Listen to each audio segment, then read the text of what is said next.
Hi, I'm Cassandra. I thought family meant loyalty, protection, shared success. Instead, on the day I turned 25, my sister Natalie drained my $670,000 trust fund while my parents watched and laughed. She needed it more than you, my mother said with a shrug. One phone call later, their mortgage payment bounced, and suddenly nobody was laughing anymore. Before we jump back in, tell us where you're tuning in from. And if this story touches you, make sure you're subscribed because tomorrow I've saved something extra special for you. I thought blood was thicker than greed. I was wrong about a lot of things back then. Before we dive into this mess, what's the most shocking betrayal you've ever experienced from someone you trusted? Drop it in the comments below, because sometimes the people closest to you are the ones holding the knife. Because some families don't deserve your loyalty, they deserve your boundaries.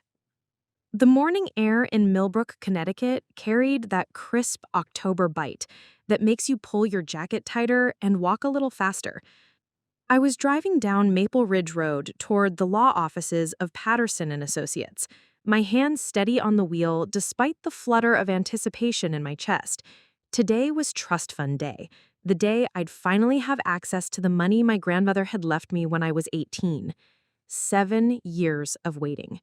7 years of watching that account grow while I worked double shifts at the veterinary clinic, lived in a cramped studio apartment, and drove a 15-year-old Honda with a temperamental heating system. But Grandma Rose had been specific in her will. The money stayed locked until my 25th birthday. Let her grow up first, she'd written in her distinctive handwriting. Let her learn the value of earning before she learns the power of having. I'd learned, all right. Every dollar I'd scraped together, every overtime shift I'd pulled, every vacation I'd skipped to save money, it had all been leading to this moment. Not because I needed the trust fund to survive, but because it represented something bigger. Freedom, security, the chance to maybe open my own practice someday or buy a house where I could foster rescue animals properly instead of sneaking them into my tiny apartment. The law office sat in one of those converted Victorian houses that screamed old money and established tradition. William Patterson had been handling our family's affairs since before I was born. A soft-spoken man with wire-rimmed glasses who always smelled faintly of pipe tobacco and old leather.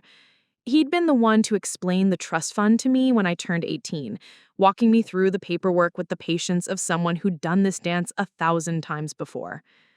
Miss Cassandra, his secretary, Mrs. Holloway, smiled as I walked through the heavy oak doors. Right on time. Mr. Patterson is waiting for you in the conference room. The conference room overlooked the town square, where autumn leaves drifted lazily past the old courthouse and the bronze statue of some long-dead benefactor whose name nobody remembered anymore.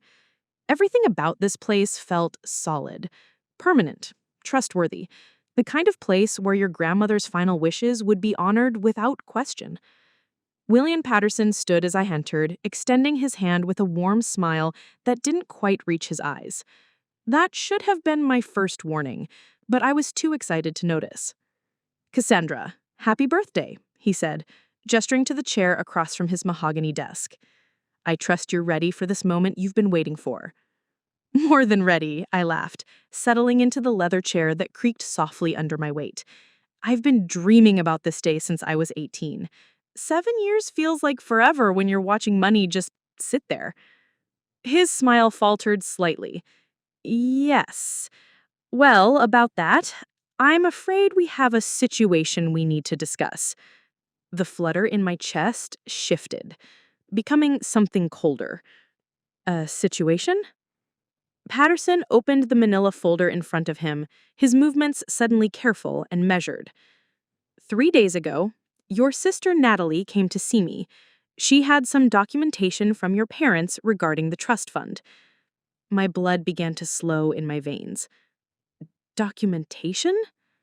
A letter of medical necessity, signed by both your parents, indicating that you were struggling with substance abuse issues and financial irresponsibility. They requested that the trust fund be transferred to Natalie temporarily for safekeeping until you could receive proper treatment. The words hit me like ice water. That's impossible. I don't have substance abuse issues. I work 60 hours a week. I've never even asked my parents for money. Patterson's face was grave as he slid a document across the desk.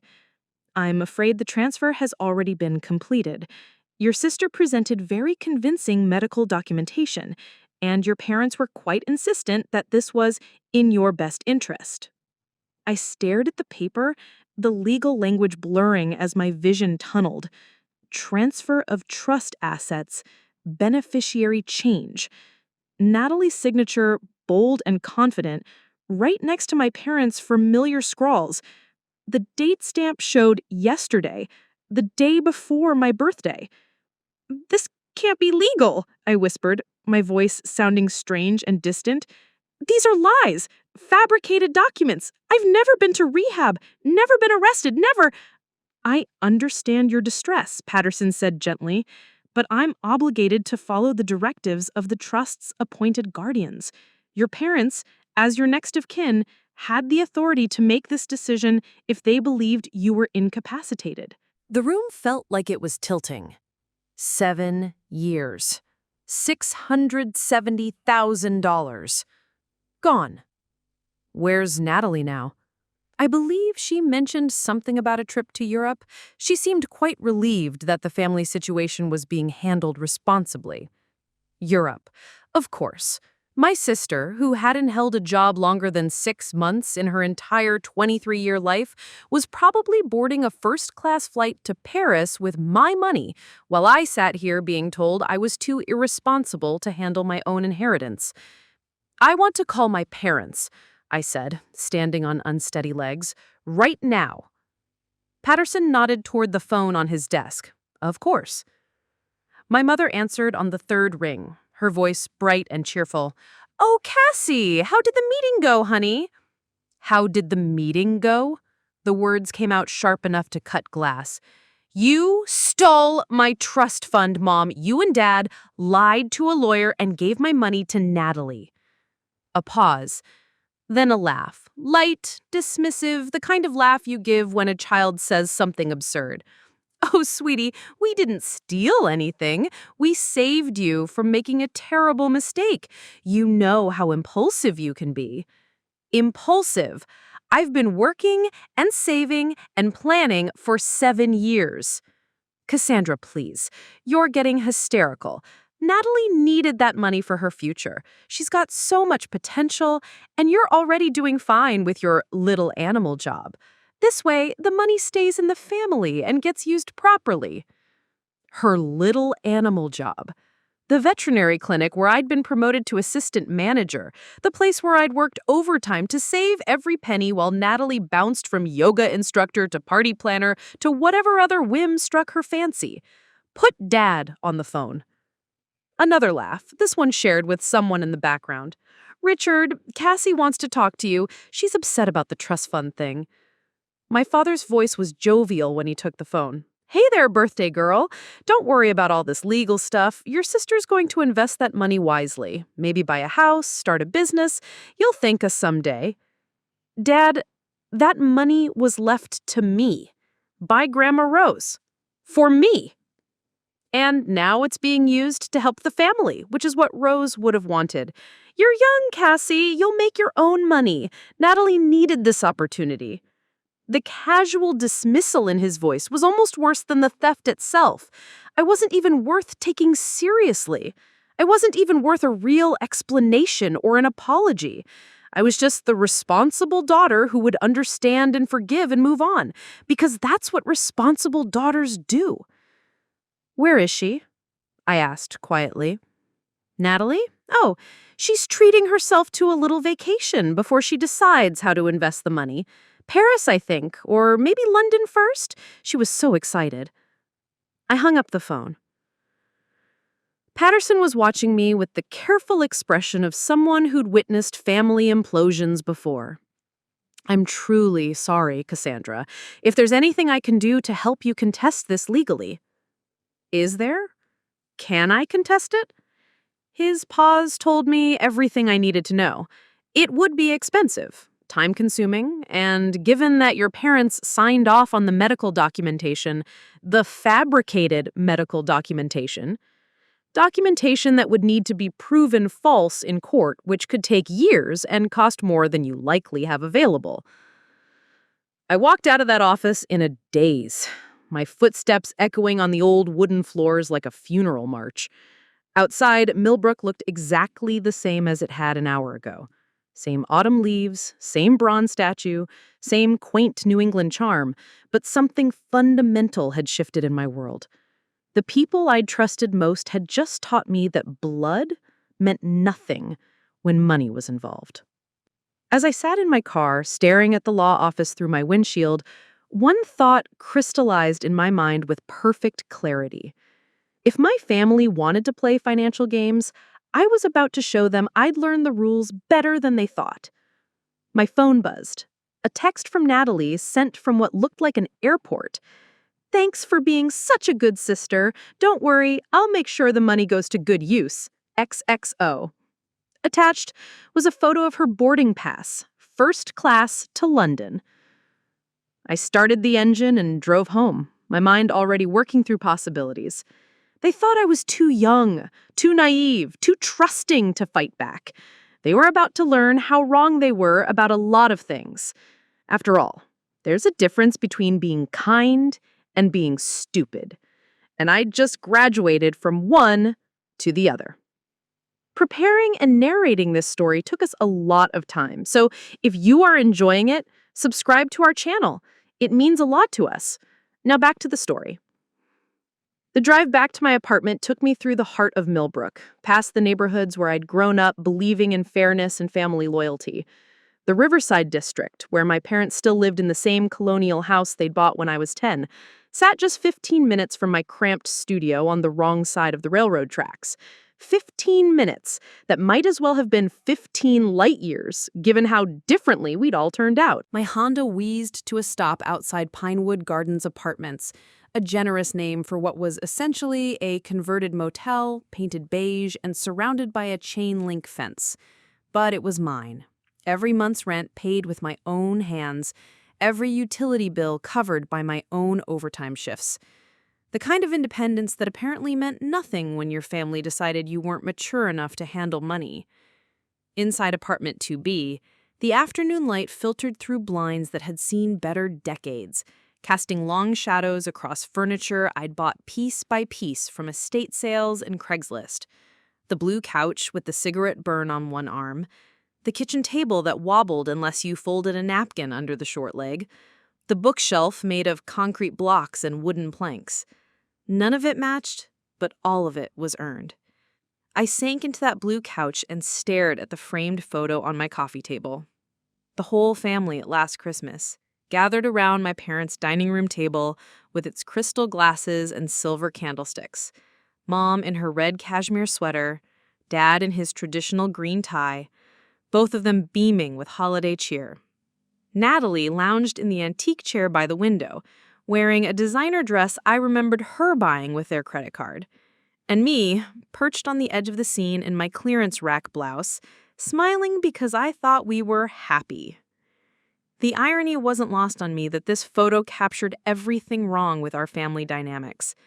My parents, comfortable in their middle-class prosperity, Natalie, draped in borrowed luxury and entitled expectations, and me, always on the periphery, grateful for whatever scraps of attention or affection came my way. Growing up, I'd been the easy child, the one who did homework without being asked, who came home by curfew, who never needed rides to the police station or tearful conversations about where we went wrong. Natalie had been the family project, brilliant but scattered, beautiful but troubled, always needing just one more chance to find herself. "Cassie's so responsible," Mom would tell her friends, with a mixture of pride and dismissal. "She'll be fine no matter what happens. It's Natalie we worry about."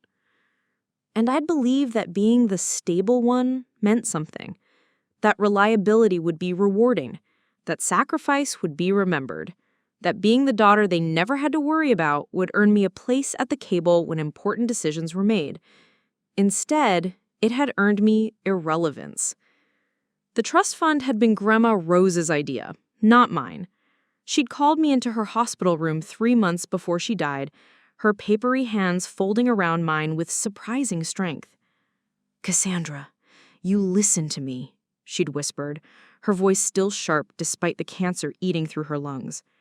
"Your parents love you girls, but they don't see clearly when it comes to Natalie. They think love means enabling, and they think your strength means you don't need help."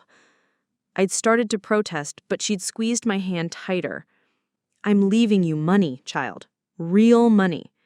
But not until you're 25 because I want you to learn to stand on your own first. Don't let them know how much. Don't let them think it's theirs to control. This is for you, for your dreams, your future, your chance to build something they can't take away." She'd made me promise to use it wisely, to remember that financial independence meant freedom, and freedom meant choices. I'd promised, 16 years old and naive enough to think the hardest part would be waiting for my 25th birthday. The hardest part, it turned out, was discovering that the people who raised you could look you in the eye and steal your future without blinking. My phone buzzed against the coffee table, a notification from my banking app. I'd set up alerts years ago to track the trust fund's growth, watching it climb from the original $400,000 to $670,000 through careful investments in compound interest. Morbid curiosity made me tap the notification. Account balance, $847.23. The rest? Gone. Transferred to an account in Natalie's name 3 days ago while I'd been working a double shift at the clinic because Dr. Morrison's golden retriever needed emergency surgery. I'd been saving a dog's life while my family was stealing mine. The apartment felt smaller suddenly, pressing in around me like a cardboard box. I walked to the kitchen window that overlooked the parking lot, watching Mrs. Chen from 3A load groceries from her ancient Corolla. Normal life continuing while mine imploded.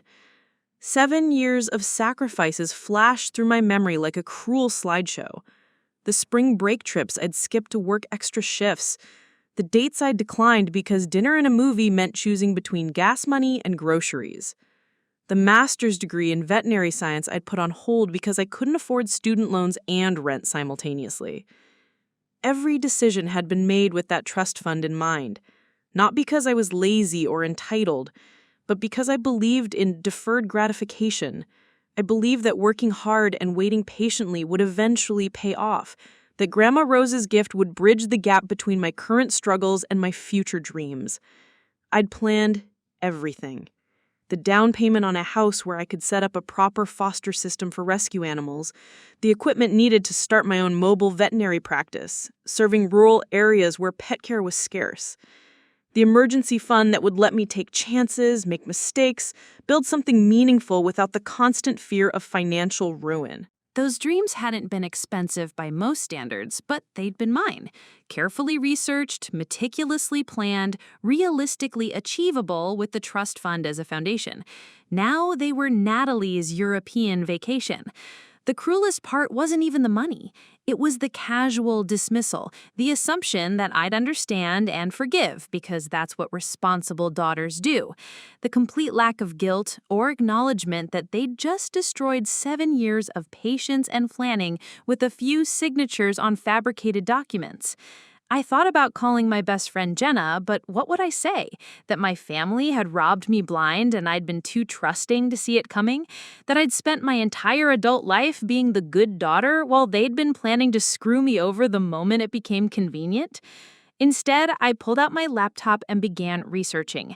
If Patterson was right about the legal challenges, I needed to understand exactly what I was up against. Trust law, guardianship rights, medical documentation requirements, everything I should have known before walking into that office like a lamb to slaughter. The deeper I dug, the angrier I became. Not the hot, explosive anger that burns out quickly, but the cold, calculating fury that settles into your bones and starts making plans. My Karens had been clever.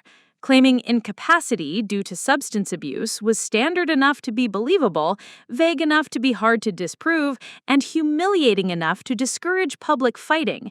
They'd counted on my shame, my desire to avoid family drama, my tendency to swallow injustice rather than cause scenes. They'd counted on me being the same doormat I'd always been. As the sun set behind Pinewood Gardens, painting my apartment in shades of gold and shadow, I made a decision. I wasn't going to cry anymore. I wasn't going to call them begging for explanations or apologies. I wasn't going to accept this betrayal with quiet dignity like the good daughter they'd trained me to be. I was going to find out exactly how much my parents had depended on my financial stability over the years, and then I was going to remove it, piece by piece, until they understood what they'd actually lost when they chose Natalie over me. After all, if they thought I was irresponsible with money, I might as well show them what irresponsible really looked like. The next morning arrived gray and drizzling, the kind of October weather that seeps into your bones and refuses to leave. I'd barely slept, my mind cycling through legal research and half-formed plans for revenge. By 6 a.m., I was dressed and driving toward Riverside District, my Honda's windshield wipers fighting a losing battle against the persistent rain. The colonial house at 47 Elmwood Drive looked exactly as it always had. Cream siding, black shutters, perfectly manicured lawn that my father obsessed over every weekend. The circular driveway held both of my parents' cars, Mom's silver Lexus and Dad's midnight blue BMW. Prosperity on display, as always. I sat in my car for several minutes, rain drumming against the roof, watching the warm glow of lights in the breakfast nook window. I could picture them perfectly. Dad reading the Wall Street Journal over his steel-cut oats, Mom scrolling through Facebook while sipping her French roast from the ceramic mug I'd given her for Mother's Day 3 years ago.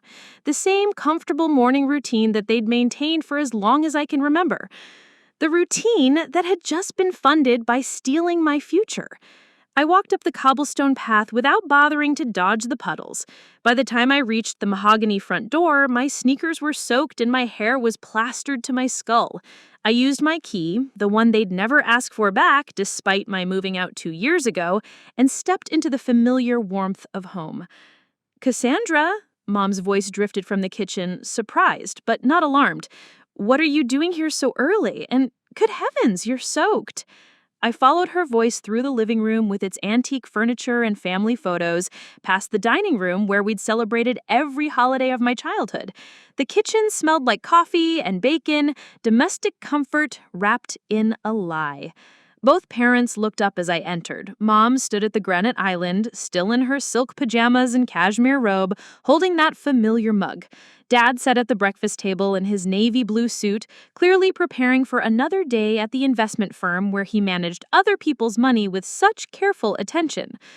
"Sweetheart, you look terrible," Mom said, setting down her coffee with genuine concern. "Are you sick? You should have called instead of driving in this weather." Their normalcy was surreal. No guilt, no awkwardness, no acknowledgement that they'd committed what amounted to financial fraud less than 24 hours ago.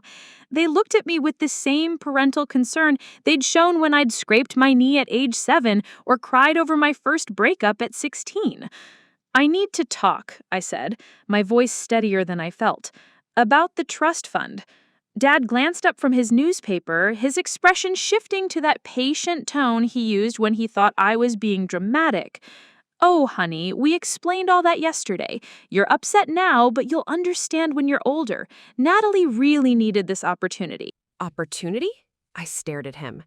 Dad, she's in London spending my inheritance on first-class flights and luxury hotels. What opportunity does that create?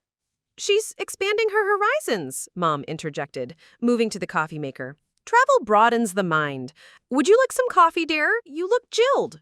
The casual offer of hospitality while defending theft was so absurd, I almost laughed. "Mom, that money was left specifically to me by Grandma Rose for my 25th birthday. And now it's being used to help your sister build a future," Dad said, folding his newspaper with crisp precision. "Rose wanted the money to benefit the family. This way, Natalie can invest in herself, maybe start a business when she gets back. You're already stable, Cassie. You have a job, an apartment. You don't need a windfall to survive. Survive? The word came out sharper than I intended. Dad, that money wasn't about survival. It was about building something. I had plans, real plans, a house, my own practice, a future that didn't depend on scraping together overtime pay to make rent. Mom poured coffee into a mug decorated with sunflowers, her movements deliberately calm. Plans change, sweetie. You're young. You'll have plenty of time to build wealth on your own. Natalie doesn't have your work ethic. She needs help getting started. So you forged medical documents claiming I'm a drug addict? The coffee mug paused halfway to the counter. For the first time since I'd arrived, both parents looked genuinely uncomfortable. We didn't forge anything, Dad said carefully. We provided documentation of our concerns about your judgment. You've been working excessive hours, isolating yourself, showing signs of stress and poor decision-making. We felt the money should be protected until you're in a better mental place. The gaslighting was breathtaking in its audacity. Poor decision-making? Like what, exactly? That ridiculous apartment you insist on living in, Mom said, warming to the subject. Like working at that animal clinic instead of pursuing a real career. Like refusing to date anyone from a good family. You're sabotaging your own potential. And we couldn't let you sabotage Rose's legacy, too. My apartment is what I can afford on my salary. The veterinary clinic is my real career. I'm helping animals and working toward opening my own practice. And I refuse to date trust fund babies because I prefer people who actually work for what they have. My voice was rising despite my attempts to stay calm. None of that makes me mentally incapacitated. You're getting hysterical right now, Dad observed, his tone maddeningly reasonable. This emotional instability is exactly what we're talking about. A responsible person would have accepted our decision and moved on. I stared at him. This man who'd taught me to ride a bicycle and helped me with algebra homework and told me I could be anything I wanted when I grew up. The same man who was now calmly explaining why my emotional response to being robbed proved I deserved to be robbed. Where's the documentation? The medical records you used to convince Patterson I needed intervention? Another uncomfortable pause. Mom busied herself adding cream to the coffee she'd poured for me, as if normal hospitality could smooth over the conversation. Dr. Hendricks provided a consultation based on our observations. He agreed that someone exhibiting signs of depression and social isolation might benefit from having major financial decisions managed by family members. Dr. Hendricks has never examined me. He's never even met me. He didn't need to examine you personally. We provided detailed information about your behavior patterns, and he confirmed our concerns were valid. The sophisticated nature of their deception was starting to sink in. This wasn't a spur-of-the-moment decision made in panic or desperation. They'd planned it, researched the legal requirements, found a compliant doctor willing to sign papers sight unseen, and executed it with the precision Dad brought to his investment strategies. You've been planning this for months, I realized aloud. We've been worried about you for months. Cassandra, you're 25 years old, living like a college student, working yourself to death for people who don't appreciate you. When Rose left you that money, she meant it to improve your life, not enable you to stay stuck in this phase you're going through. This phase? You mean the phase where I support myself instead of living off family money? We mean the phase where you punish yourself for imaginary failures. Rose spoiled you with guilt about being privileged. She filled your head with nonsense about earning everything the hard way. But you're a Morrison, Cassandra. We don't struggle unnecessarily when we have resources available. Morrison, the family name that came with expectations of clubhouse memberships and charity galas and marriages to suitable boys from similar families. The name I'd been trying to honor through hard work instead of inheritance. And Natalie, what phase is she going through that makes her more deserving of Rose's money? Natalie is finding herself, Mom said firmly. She's exploring her options, discovering her passions. She needs support during this transitional period. She's 23 years old and has never held a job for more than 6 months. She's creative, Artists need time to develop their vision. What art? What vision? Last month, she was going to be a life coach. Before that, a wedding planner. Before that, a boutique owner. The only consistent thing about Natalie's ambitions is that they all require other people's money. The coffee mug slammed against the granite counter with enough force to chip the ceramic. Mom's composure cracked, revealing the irritation underneath. That's enough, Cassandra. Your sister is trying to build something meaningful with her life instead of wasting her potential in some dead-end job fixing pets for farmers. She deserves a chance to succeed without constantly being compared to your martyrdom complex. There it was, the truth underneath all the concern trolling and fake medical documentation. They didn't think I was incapacitated or irresponsible. They thought I was wasting my privilege by choosing to work for my success instead of simply accepting what my status should provide. And they thought Natalie deserved reward for embodying everything they actually valued: beauty, charm, expensive tastes, and the assumption that money would always appear when needed. So this was never about protecting me, I said slowly.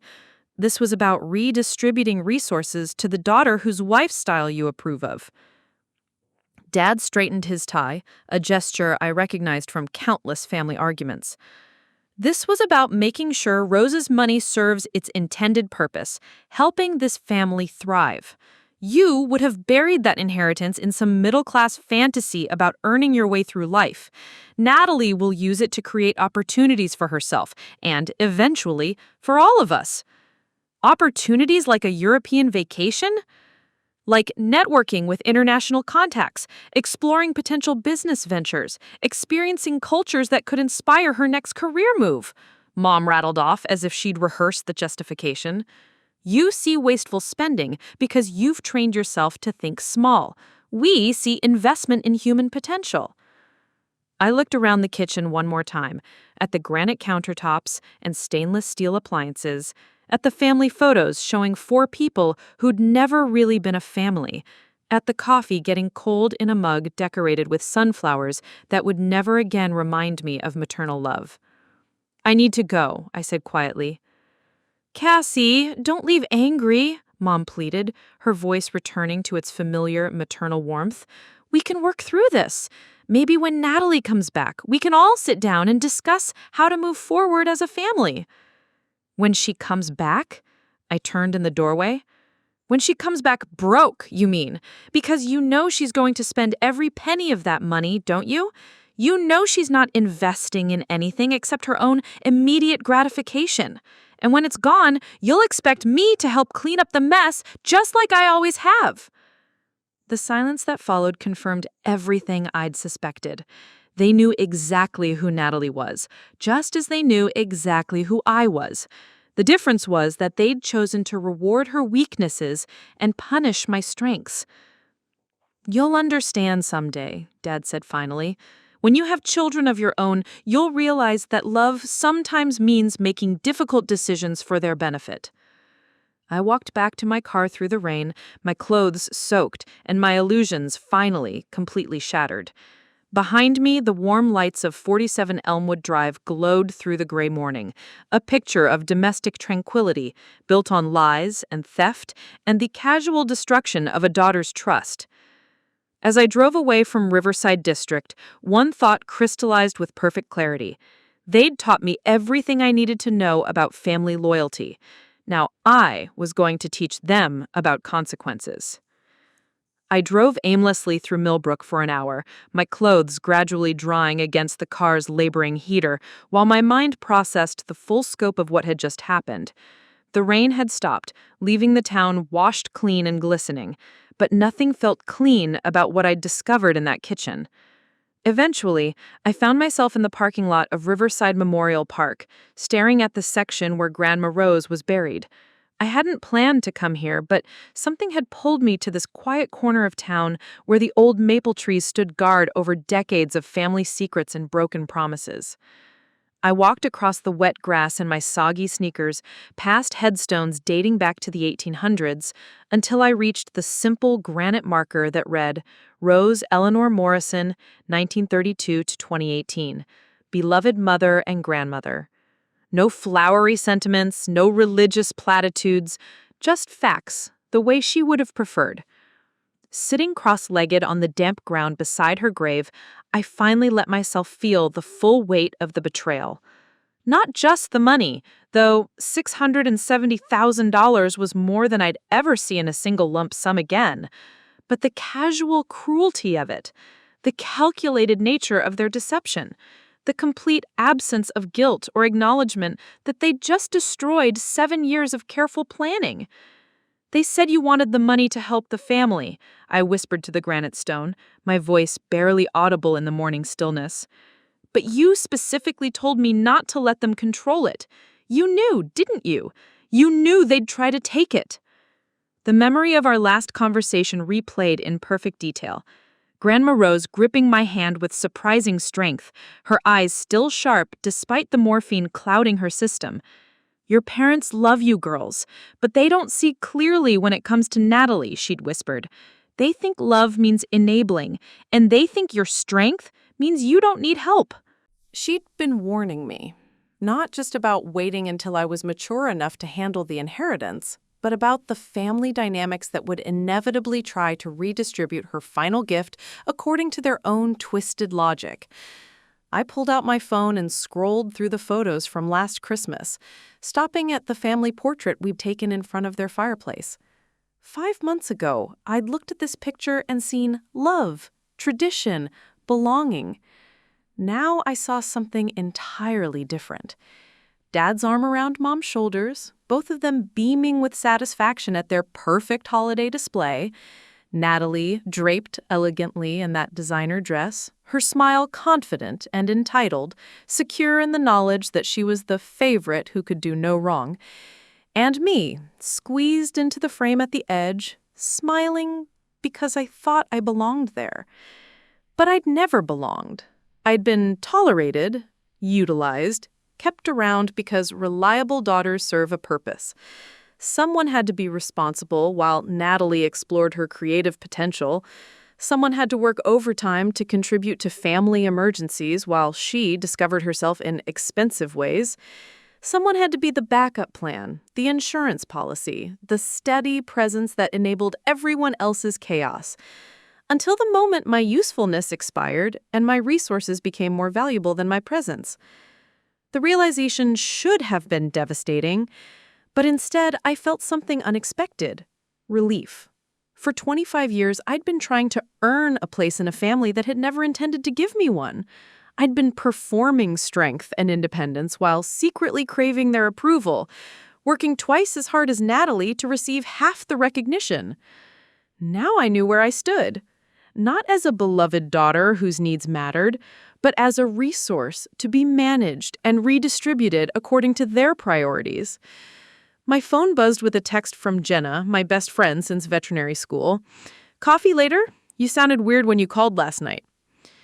I had drunk-dialed her around midnight, rambling about trust funds and legal documents while she listened with the patience of someone accustomed to my family drama. But I hadn't told her the full story yet. The magnitude of the theft, the premeditated nature of the deception, the casual dismissal of my dreams in favor of funding Natalie's latest whim. How do you explain to someone that your parents don't love you the way you thought they did? That the people who raised you see you as a problem to be managed rather than a person to be cherished? That your sister is living your dreams on your dime while your parents congratulate themselves on their wise financial decision? Another text from Jenna. "Seriously, call me. I'm worried." Instead, I opened my banking app and stared at the numbers again. $847.23 in the account that should have held my future. Enough for maybe 2 months of rent and groceries if I was careful. Enough to remind me daily of what I'd lost, but not enough to build anything meaningful. But there were other accounts. the joint savings account I'd opened with my parents 3 years ago during Mom's cancer scare when we thought she might need extended treatment and wanted easy access to emergency funds. I'd been contributing $500 a month since then, money that was supposed to be for family medical expenses that never materialized because the cancer had been caught early and insurance had covered everything. $18,000 of my own money sitting in an account with both my parents' names on it. There was also the credit card I'd co-signed for Dad's business expenses 2 years ago when the investment firm was going through a cash flow crunch. He'd needed someone with pristine credit to guarantee a line of credit for operating expenses, and I'd trusted him to manage it responsibly. The current balance was zero, but the credit limit was $25,000. And then there was something they didn't know about. The private loan I'd made to them last year when their mortgage payment had suddenly jumped due to a variable rate adjustment. $12,000 transferred directly from my personal account to theirs with a handshake agreement that they'd pay it back when Dad's bonus came through. They never paid it back. I'd never asked it for it back because family doesn't charge family interest or demand repayment schedules. Family helps family, trusts family, sacrifices for family. But apparently, that philosophy only worked in one direction. I stood up from the damp grass, brushing dirt from my jeans, and walked back to my car with a new sense of clarity. They'd taught me a valuable lesson about family finances. Everything was fair game as long as you could justify it as being in someone's best interest. The drive back to my apartment felt different now. Not the crushing weight of defeat, but the sharp focus of purpose. I had 30 years of financial entanglement to unravel, and they'd just given me the moral justification to do it without guilt. Back in apartment 2B, I spread all my financial documents across that wobbly kitchen table and began making lists. Joint accounts, co-signed loans, shared insurance policies, authorized user cards, every thread that connected my financial stability to theirs. Every vulnerability they had created in their own lives by relying on my reliability.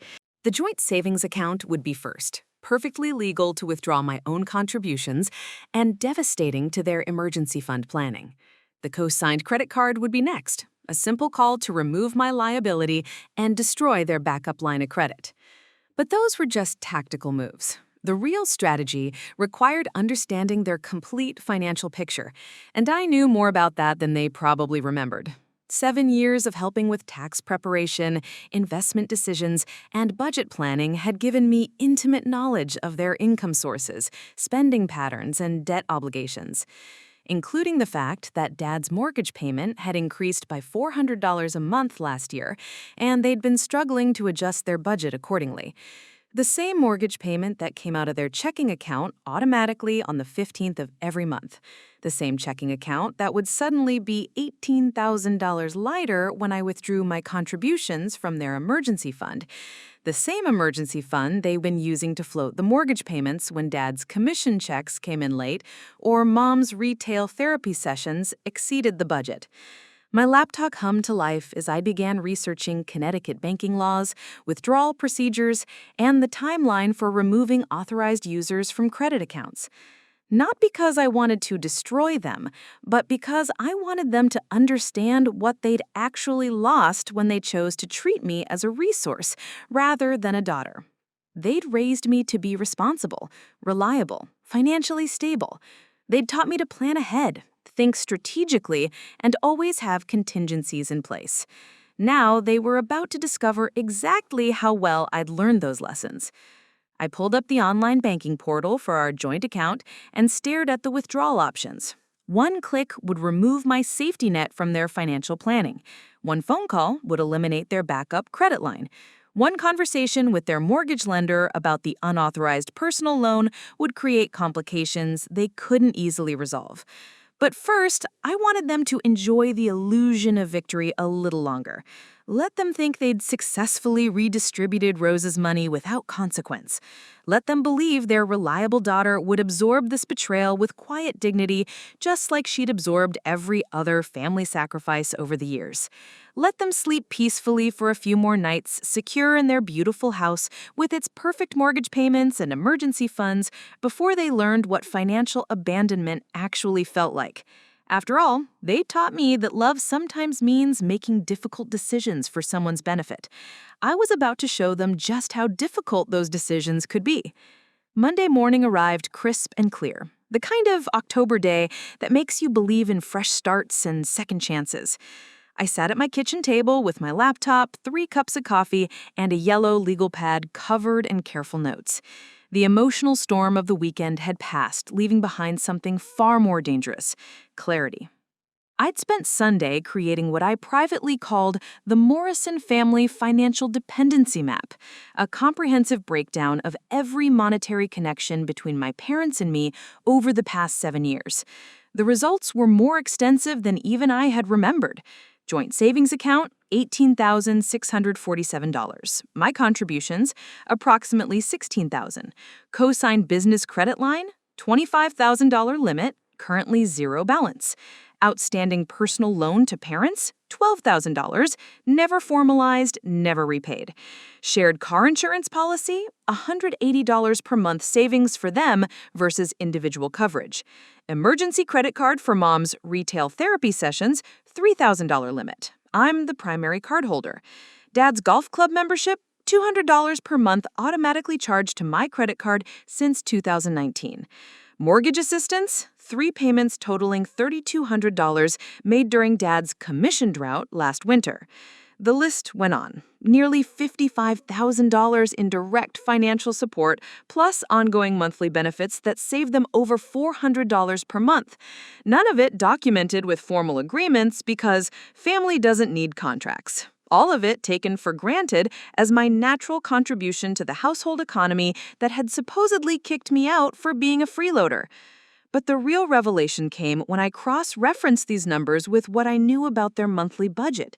Dad earned approximately $120,000 annually at the investment firm, but his income fluctuated based on commission structures and market performance. Mom's part-time boutique job brought in maybe $20,000 a year, pocket money she spent on clothing and spa treatments rather than household expenses. Their mortgage payment was $2,847 per month.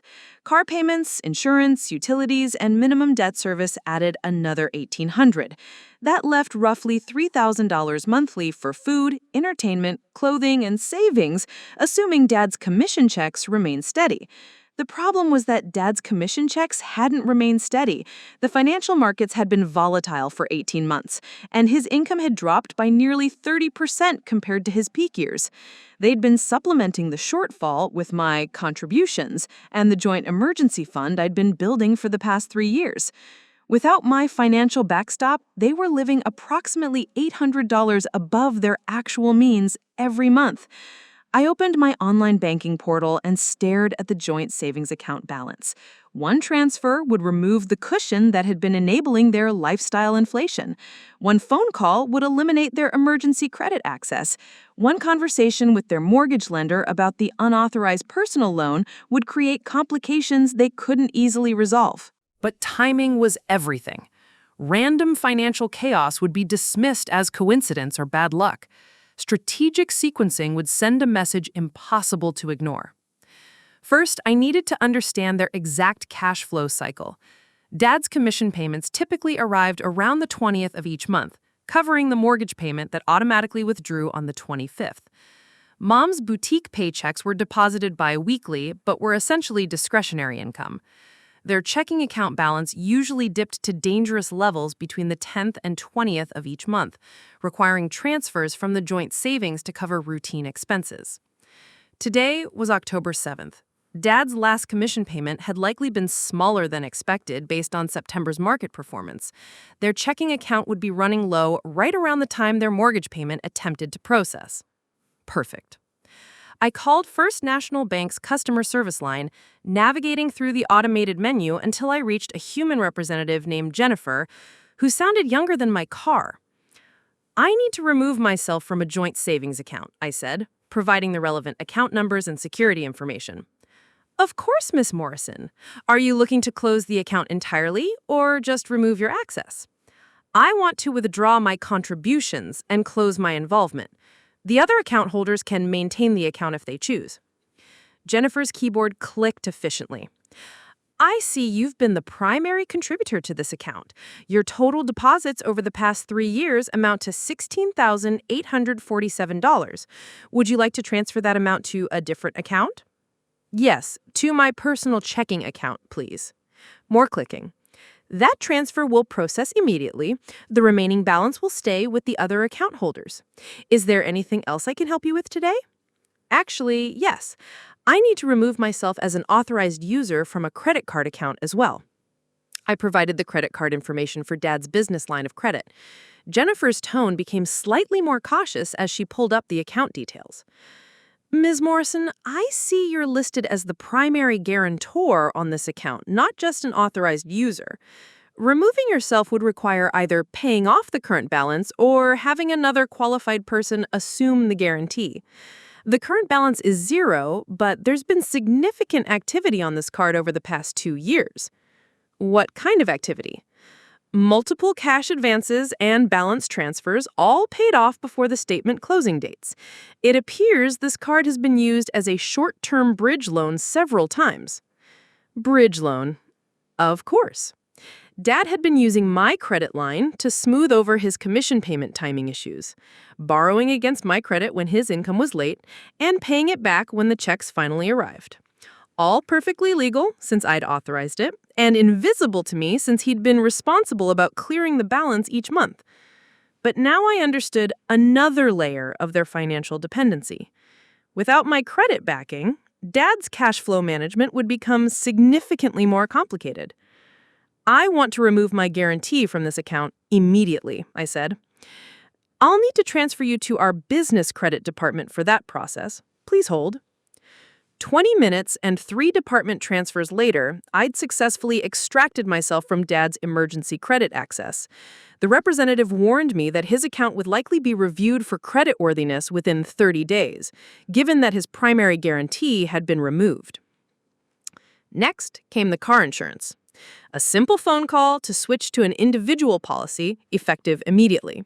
The representative cheerfully informed me that my parents' policy would need to be restructured at a significantly higher rate, given that they were losing my excellent driving record and multi-policy discounts. Will they be notified of this change? I asked. Typically, we send notification letters within 5 business days, but given that this affects their premium calculation, they'll likely receive notice when their next payment processes. I canceled the automatic payment authorization for Dad's golf club membership next. The cancellation would take effect immediately, but the club wouldn't attempt to charge the membership fee until the 1st of next month, giving them several weeks to figure out why their payment had been declined. Finally, I tackled the emergency credit card that Mom occasionally used for her shopping impulses. Unlike the business account, this one was entirely in my name, with her listed as an authorized user. Canceling it required only my consent, regardless of any outstanding balance. There's currently a $400 balance on this account. Would you like to pay that off before closing, or should we send a final statement? Send a final statement to the billing address on file. The billing address was my parents' house. Mom could pay for her last shopping spree herself. By noon, I'd systematically removed every financial safety net my parents had grown accustomed to over the past 7 years. No emergency fund access, no backup credit lines, no insurance discounts, no automatic bill payments for discretionary expenses. Nothing illegal, nothing vindictive. Just the natural consequences of no longer having a daughter willing to subsidize their lifestyle choices. But the timing of these changes would create maximum impact. The joint savings withdrawal would hit their account today. The insurance premium increase would affect their next monthly payment. The credit card cancellations would matter the next time they needed emergency funds or faced a cash flow gap. And their mortgage payment would attempt to process on October 25th, right around the time they'd typically rely on the joint emergency fund to cover any shortfalls.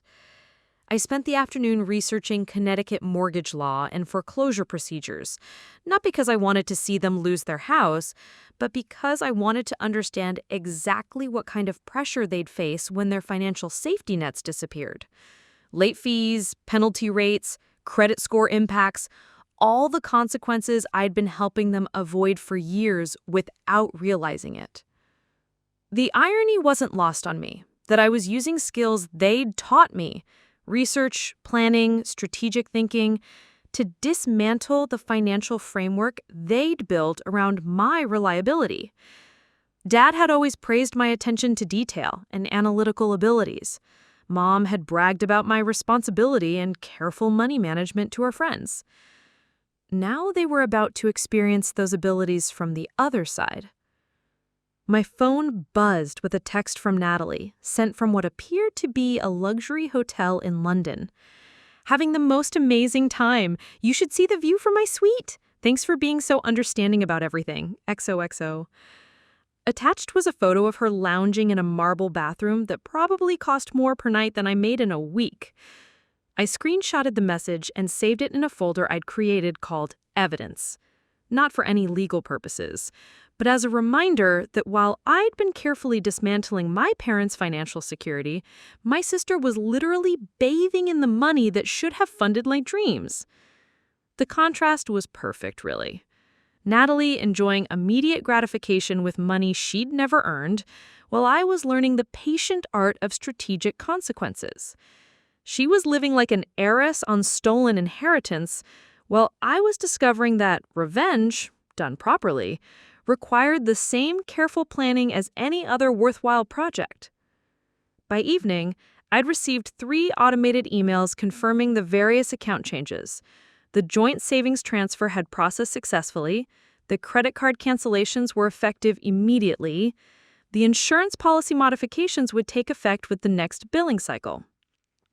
Tomorrow, I'd start phase 2. Making sure they understood that these weren't random financial difficulties, but the direct result of losing the daughter they'd taken for granted for so many years. After all, they'd taught me that family members sometimes need to make difficult decisions for each other's benefit. I was about to show them just how difficult those decisions could be. The first call came at 7:23 a.m. on Wednesday morning, jarring me awake from the deepest sleep I'd had in weeks. My phone buzzed against the nightstand with a persistence that suggested panic rather than casual conversation. "Cassandra!" Mom's voice was tight, strained in a way I hadn't heard since her cancer scare. "Honey, I need you to check something for me. There's been some kind of mistake with our savings account." I sat up in bed, instantly alert despite the early hour. "What kind of mistake?" "Well, I went to transfer money yesterday to cover some expenses, and the balance is much lower than it should be. Nearly $17,000 is missing. The bank says there was a withdrawal on Monday, but neither your father nor I made any withdrawals." I could hear Dad's voice in the background, sharp and agitated, though I couldn't make out the words. Mom's breathing was shallow, the way it got when she was trying not to panic. "Have you called the bank about unauthorized transactions?" I asked, keeping my voice carefully neutral. "That's just it. They're saying the withdrawal was authorized by one of the account holders. But it wasn't us, Cassie. Someone must have stolen our account information. The bank wants to speak with all 3 account holders before they can investigate further." 3 account holders. She still didn't realize I was the one who had emptied the account. The irony would have been amusing if her genuine distress weren't so apparent. "I can call them this afternoon, after I get off work." "Could you call them now? Please? We have the mortgage payment coming up, and without that emergency fund—" She trailed off, but the implication was clear. They'd been counting on my contributions to cover their monthly shortfall. "Mom, it's 7:30 in the morning. The bank won't be open for customer service until 9. "Right, of course." I heard her take a shaky breath. "I'm sorry for waking you. This is so unlike anything that's happened to us before. Your father is beside himself." Dad's voice grew louder in the background, and suddenly he was on the phone, his tone sharp with barely controlled anger. "Cassandra, we need you to get down to the bank today and straighten this out. Someone has compromised our account, and we can't afford to mess around with bureaucratic procedures. Tell them you're coming in person to file a fraud report." "Dad, I can't just leave work to— This is more important than your job at that animal clinic. This is about our home, our financial security. We need you to handle this immediately." The casual dismissal of my career, the automatic assumption that I'd drop everything to solve their crisis, the complete lack of consideration for my own schedule, all of it crystallized the exact dynamic I'd been enabling for years. "I'll see what I can do," I said finally. "Don't see what you can do," Dad's voice rose. "Do it. We're your parents, Cassandra. We need your help." After I hung up, I lay in bed, staring at the ceiling for several long minutes. The panic in their voices had been real, the fear genuine. For a brief moment, I felt the familiar tug of guilt, the ingrained response to drop everything and fix their problems. But then I remembered sitting in William Patterson's office 3 days ago, being told that my own family had forged medical documents to steal my inheritance. I remembered the casual laughter when I'd confronted them about it. I remembered Natalie's text from her luxury hotel suite, thanking me for being understanding about their theft. My phone buzzed with a text from Mom. "Please call the bank as soon as they open. We're counting on you." I got up, made coffee, and prepared for another day at the veterinary clinic, where I apparently worked a little animal job that didn't matter enough to warrant taking time off for family emergencies. The second call came during my lunch break. This time, it was Dad, his voice tight with frustration. "The bank won't discuss the account details with us until all 3 account holders are present. They're saying the withdrawal was properly authorized, but they won't explain by whom. We need you here now, Cassandra." "I'm at work, Dad. I can't just leave in the middle of the day." "Then quit. This is more important than some dead-end job working with animals. Our entire financial stability is at risk." "Quit?" The suggestion was so casual, so dismissive of everything I'd built for myself that I almost laughed. "I'm not quitting my job. I can meet you at the bank tomorrow morning before my shift starts." "Tomorrow morning? Cassandra, we don't have until tomorrow morning. The mortgage payment processes in 6 days, and we need to resolve this immediately." "What does the mortgage payment have to do with the savings account?" I asked, though I already knew the answer. A long pause. "We've been using the emergency fund to smooth over cash flow issues. Your mother's reduced hours at the boutique, combined with my commission structure changes, have created some temporary budget adjustments." Temporary budget adjustments. Translation, they'd been living beyond their means and using my contributions to cover the difference. "How long have you been using my money to pay your mortgage?" Another pause. Longer this time. "It's not your money, Cassandra. It's a family emergency fund that we all contribute to for shared expenses." "I've contributed $16,000 over 3 years. How much have you contributed?" "That's not the point.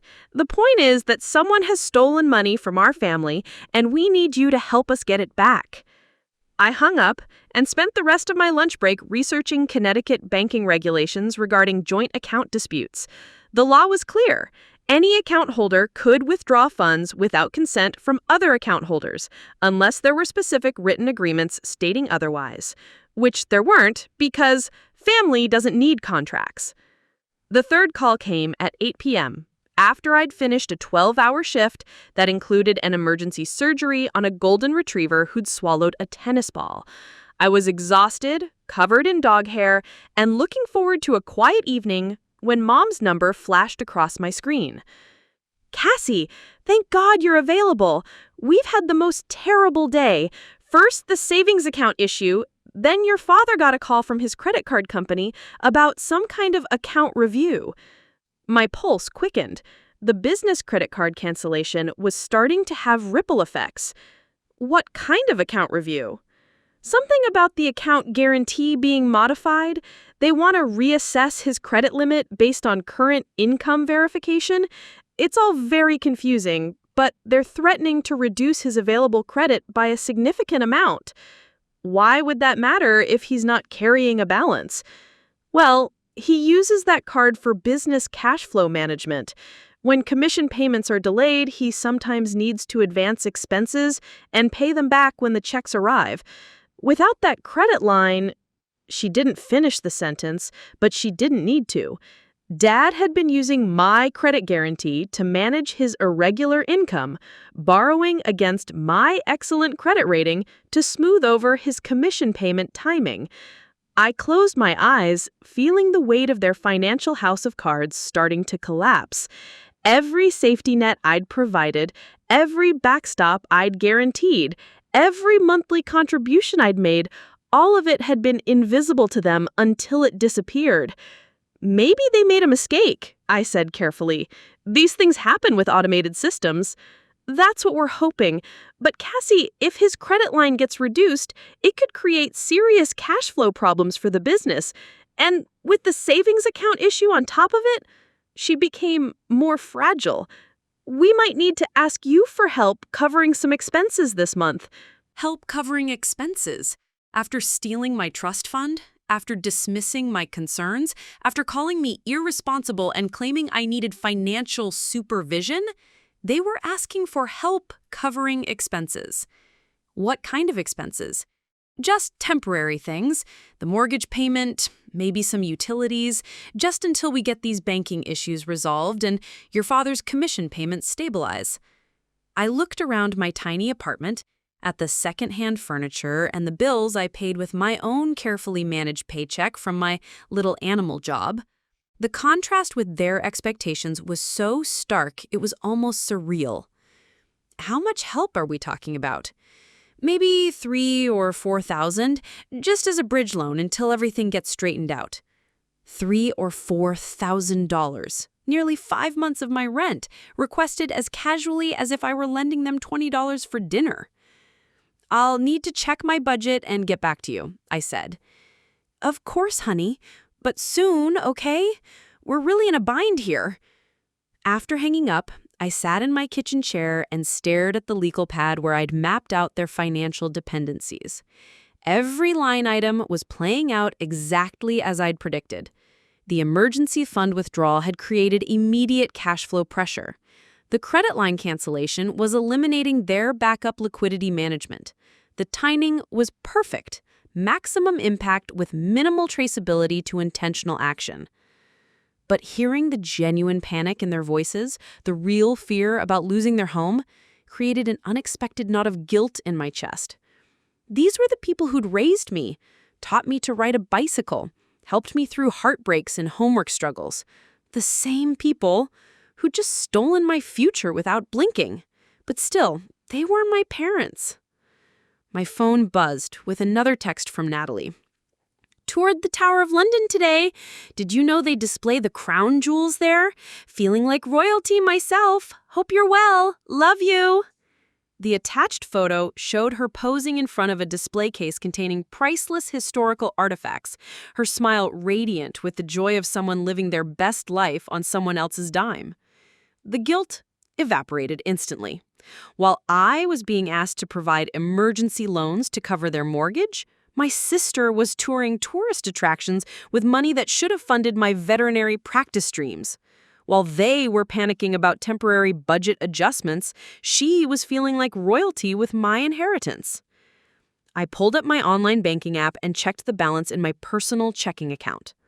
With the $16,000 transfer from the joint savings, I had more money than I'd seen in one place since college. More than enough to cover their emergency expenses, to smooth over their cash flow crisis, to play the role of reliable daughter one more time.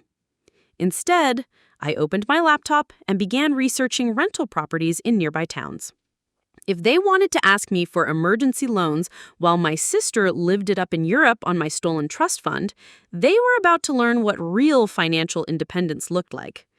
After all, they taught me that sometimes love means making difficult decisions for someone's benefit. They were about to discover just how difficult those decisions could be. The Millbrook Community Center's monthly town hall meeting wasn't where I expected to confront my family's lies. But small towns have a way of making private business public, whether you want it or not. I'd only attended because Dr. Morrison needed someone to represent the veterinary clinic at the discussion about the new animal shelter funding proposal. I was sitting in the back row, reviewing my notes about spay-neuter program costs, when I heard my father's voice carrying across the room during the open comment period. As longtime residents of this community, my wife and I have always believed in supporting our neighbors through difficult times. That's why it breaks our hearts to see how young people today seem to have lost all sense of family loyalty and responsibility. My head snapped up. He was standing at the podium near the front of the room, wearing his navy blazers and the red tie I'd given him for Father's Day 2 years ago. Mom sat in the third row, nodding supportively, with her hands clasped in her lap with the same pose she used in church. Our youngest daughter has always been challenging, but creative, impulsive. We've helped her through many difficulties over the years, always hoping she'd mature and learn responsibility. I gripped the edge of my folding chair, realizing they were building a narrative, not just explaining their recent financial troubles, but constructing a public justification for whatever story they were about to tell. Our older daughter, Cassandra, seemed more stable, Dad continued. She has a job, her own apartment. We thought we could count on her to help us through a temporary rough patch.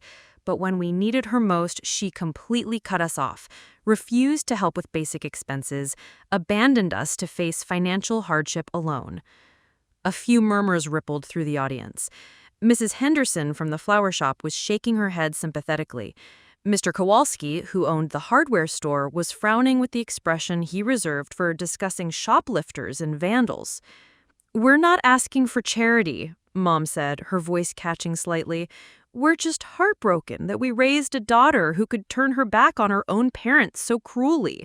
We wanted the community to understand why we might need some patience with local businesses if our bills are a little late this month." The brilliance of their strategy hit me like a physical blow. They weren't just explaining their financial difficulties. They were preemptively controlling the narrative about why those difficulties existed, making themselves the victims of an ungrateful daughter's abandonment rather than the perpetrators of trust fund theft and financial fraud. "Are there any questions or comments about the Morrison family statement?" asked Janet Chen, the town hall moderator, in the carefully neutral tone of someone trying to not take sides in obvious family drama. Several hands went up. Mrs. Patterson from the bakery stood first. "Richard, I'm so sorry you're going through this difficulty. I remember when my own son went through his rebellious phase. Sometimes young people need to hit bottom before they appreciate what their parents sacrificed for them." More nods around the room. I felt heat creeping up my neck as sympathetic murmurs validated their carefully crafted victim narrative. Mr. Kowalski raised his hand. "Have you considered that maybe she's struggling financially herself? Young people today have it harder than we did. Student loans, high rent, wages that haven't kept up with inflation." "Oh, no," Mom shook her head sadly. "Cassandra has always been very good with money. She has savings, a stable job. She could help if she wanted to. She's just chosen not to." Has savings. Present tense, as if they didn't know I'd withdrawn my contributions from their emergency fund because they were mine to begin with, as if they were truly mystified by my sudden refusal to subsidize their lifestyle. I stood up, my chair scraping loudly against the linoleum floor. 40 pairs of eyes turned toward me, and I saw the exact moment my parents realized their public narrative session had just become a public confrontation. "Excuse me," I said, walking toward the front of the room with my heart hammering against my ribs. Janet Chen looked uncomfortable but nodded. "Of course, please keep your remarks respectful." I reached the podium and looked out at the crowd, then back at my parents. Mom had gone pale, her hands now gripping the back of the chair in front of her. Dad's jaw was set in the rigid line I remembered from every family argument of my childhood. 3 days ago, I went to collect my inheritance, a trust fund my grandmother left specifically to me to be accessed on my 25th birthday. Instead, I discovered that my parents had forged medical documents claiming I was mentally incapacitated, used those documents to convince my grandmother's lawyer that the money should be transferred to my sister, and stolen $670,000 that was legally mine. The room erupted in whispers. Mrs. Henderson's mouth fell open. Mr. Kowalski leaned forward in his chair, suddenly very interested.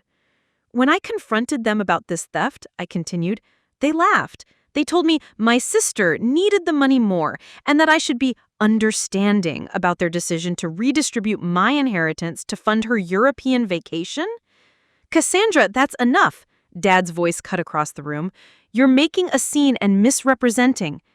Am I misrepresenting anything? I turned to face him directly.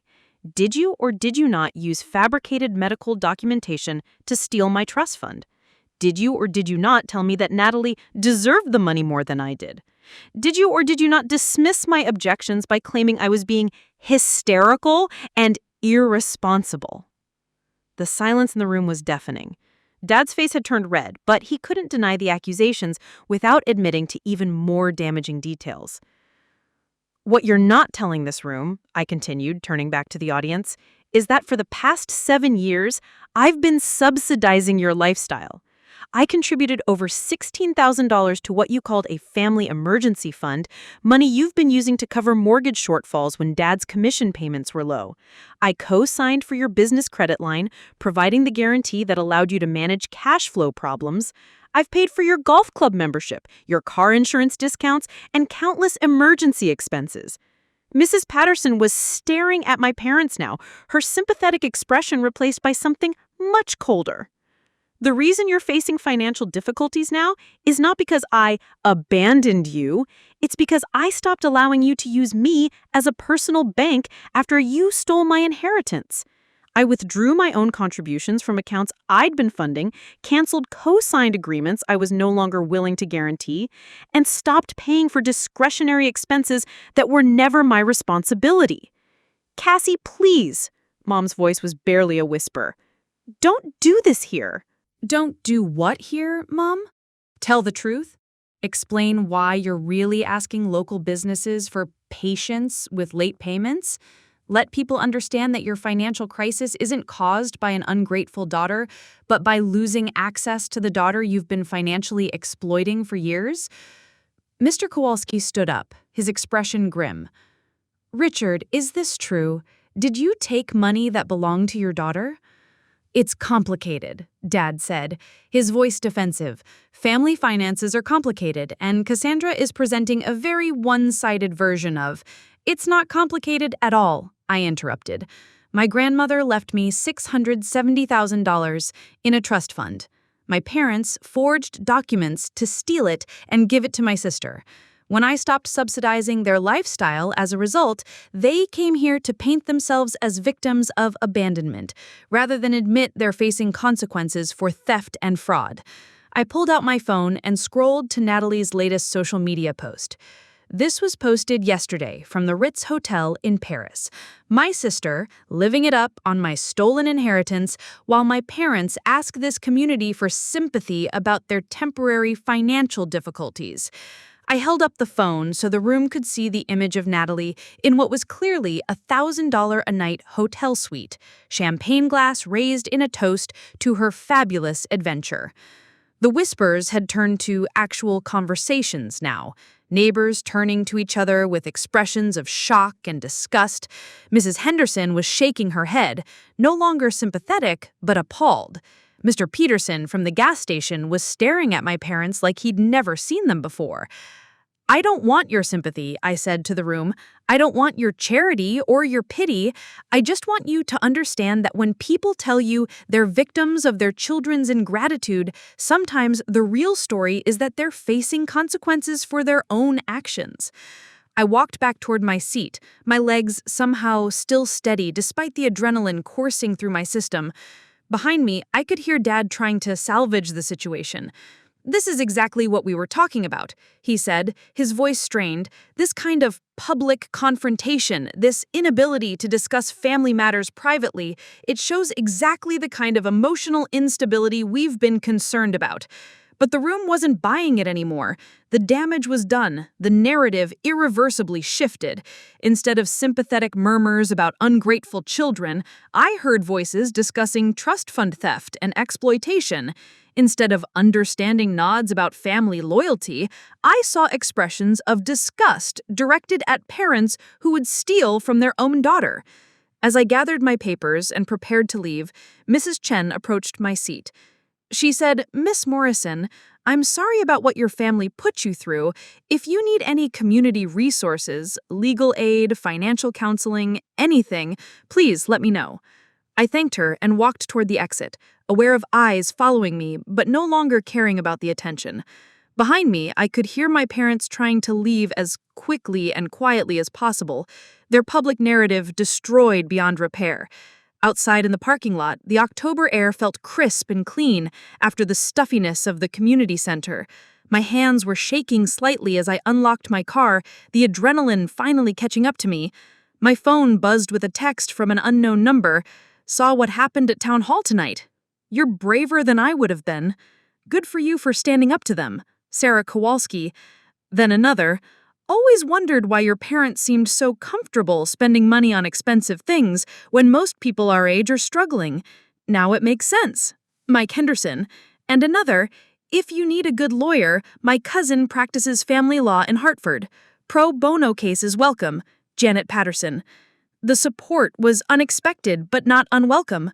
For years, I'd been the invisible daughter, the one who handled problems quietly and never caused drama. Tonight, I'd finally spoken publicly about what that invisibility had cost me. As I drove home through the quiet streets of Millbrook, I realized that my parents had made a crucial miscalculation. They had assumed I would continue absorbing their abuse silently, that my desire to avoid family drama would keep me from defending myself publicly. Instead, they'd just learned that sometimes the quiet ones are the most dangerous when they finally decide to speak. The aftermath of the town hall confrontation lasted exactly 18 hours before the manipulation campaign began in earnest. I was preparing for my morning shift at the clinic when my phone started buzzing with an intensity that suggested either an emergency or a coordinated assault on my peace of mind. The first call came from Aunt Linda, Mom's sister, who I hadn't spoken to in over a year. "Cassandra, honey, I just got off the phone with your mother and I am so concerned about you." Linda's voice carried that syrupy tone people use when they think you're having a breakdown. I set down my coffee mug and prepared for what was clearly going to be a long conversation. "What exactly did she tell you?" "She said you've been struggling with some kind of paranoid thinking, believing that your parents stole money from you when they were just trying to help you manage your inheritance responsibly. She's worried you might be having some kind of mental health episode." Mental health episode. Of course they'd gone with that angle. Aunt Linda, did she mention that they forged medical documents to access my trust fund without my knowledge or consent? Well, she said there was some confusion about paperwork, but that's not really the point, sweetheart.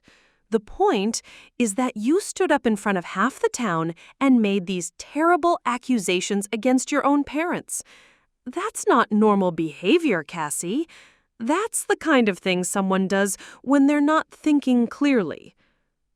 I walked to my kitchen window and stared out at the parking lot, watching Mrs. Chen load her groceries with the methodical precision of someone whose biggest daily crisis was choosing between regular or diet soda. Did she also mention that my sister is currently spending that inheritance on a luxury vacation in Europe? A pause. She mentioned that Natalie was traveling, yes, but Cassie, that's between your parents and Natalie. Adult children don't get to control how their parents manage family finances, even if they disagree with the decisions. It wasn't family finances, Linda. It was my inheritance, left specifically to me by Grandma Rose. Your grandmother wanted what was best for the whole family. Sometimes that means making decisions that individual family members don't understand at the time. The conversation continued in circles for another 10 minutes, with Linda growing increasingly convinced that I was suffering from some kind of delusional episode, and me realizing that my parents had already begun their counterstrike. By the time I hung up, 3 more family members had called with variations of the same concern. Uncle Paul wanted to know if I'd been under unusual stress lately. Cousin Jennifer suggested I might benefit from talking to someone professional about processing family conflicts in healthier ways. Great Aunt Dorothy, who was 87 and had never liked conflict, simply wanted to know why I couldn't just apologize and make things right again. The pattern was clear and sophisticated. Rather than defending their actions directly, my parents were positioning my response as evidence of instability. Every family member who called had been told the same basic story. Cassandra was having emotional problems, making wild accusations, acting out publicly in embarrassing ways. The trust fund situation was being presented as a minor family disagreement that I'd blown out of proportion due to my fragile mental state. By noon, I'd received 7 calls, 12 text messages, and 3 emails from extended family members expressing concern about my episode and urging me to seek help or at least apologize to my parents for the hurtful things I'd said at the town hall meeting. The most insidious part was how reasonable it all sounded when presented from their perspective. Adult daughter has public meltdown over family financial decisions, makes wild accusations about theft and fraud, humiliates elderly parents in front of their community. Without the context of actual trust fund theft and years of financial exploitation, I did sound unhinged. The phone rang again just as I was finishing lunch. This time, it was Dr. Patricia Hendricks, the same Dr. Hendricks whose signature had appeared on the fabricated mental health documentation. Miss Morrison, I've received some concerning reports about your recent behavior from your parents. As a family friend, I wanted to reach out and see if you'd like to schedule a consultation to discuss some coping strategies for managing family stress. I stared at my reflection in the bathroom mirror, noting the dark circles under my eyes and the tight line of my mouth. Dr. Hendricks, you've never examined me, never spoken to me, and never assessed my mental health in any capacity. Yet you signed documents claiming I was mentally incapacitated due to substance abuse. Why would I trust you to help me now? A long pause. Miss Morrison, I think there may be some misunderstanding about the nature of the consultation your parents requested. I simply provided guidance based on their concerns about certain behavioral patterns they'd observed. Behavioral patterns like what?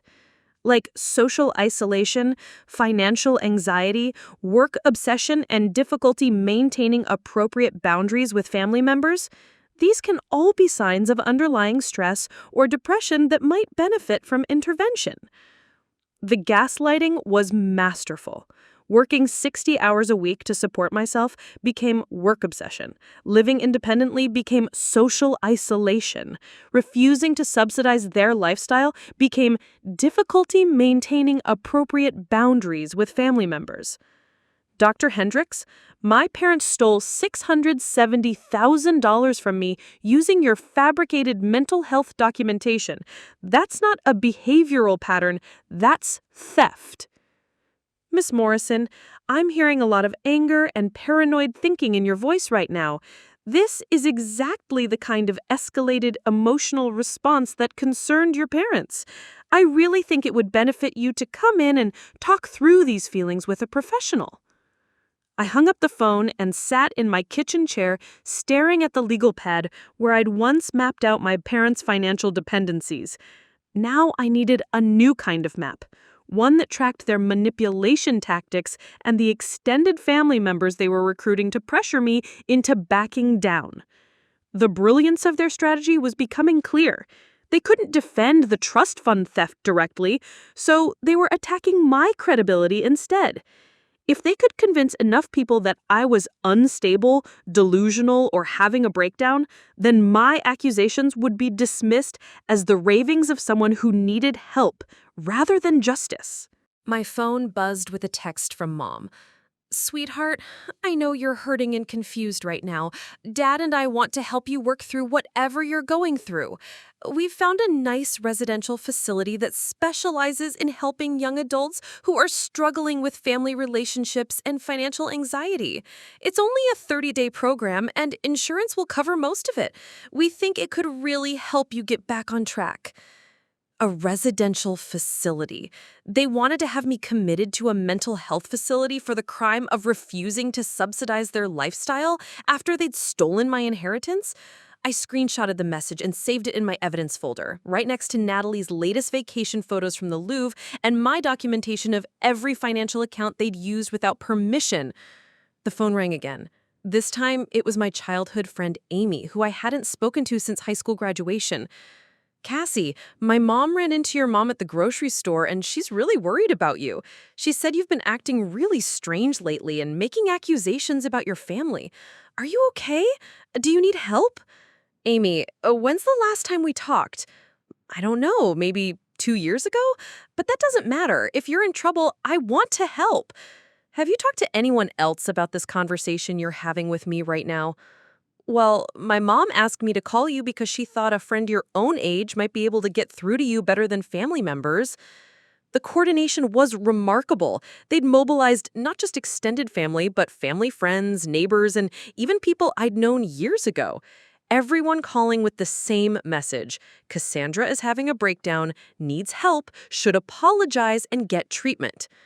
That evening, I sat in my apartment surrounded by printed screenshots, bank statements, and legal documents, all the evidence that proved their theft and my financial responsibility. But evidence doesn't matter when everyone around you has been convinced you're too unstable to be believed. My phone rang again. This time, it was my childhood friend Amy, who I hadn't spoken to since high school graduation. Cassie, my mom ran into your mom at the grocery store, and she's really worried about you. She said you've been acting really strange lately and making accusations about your family. Are you okay? Do you need help? Amy, when's the last time we talked? I don't know, maybe 2 years ago? But that doesn't matter. If you're in trouble, I want to help.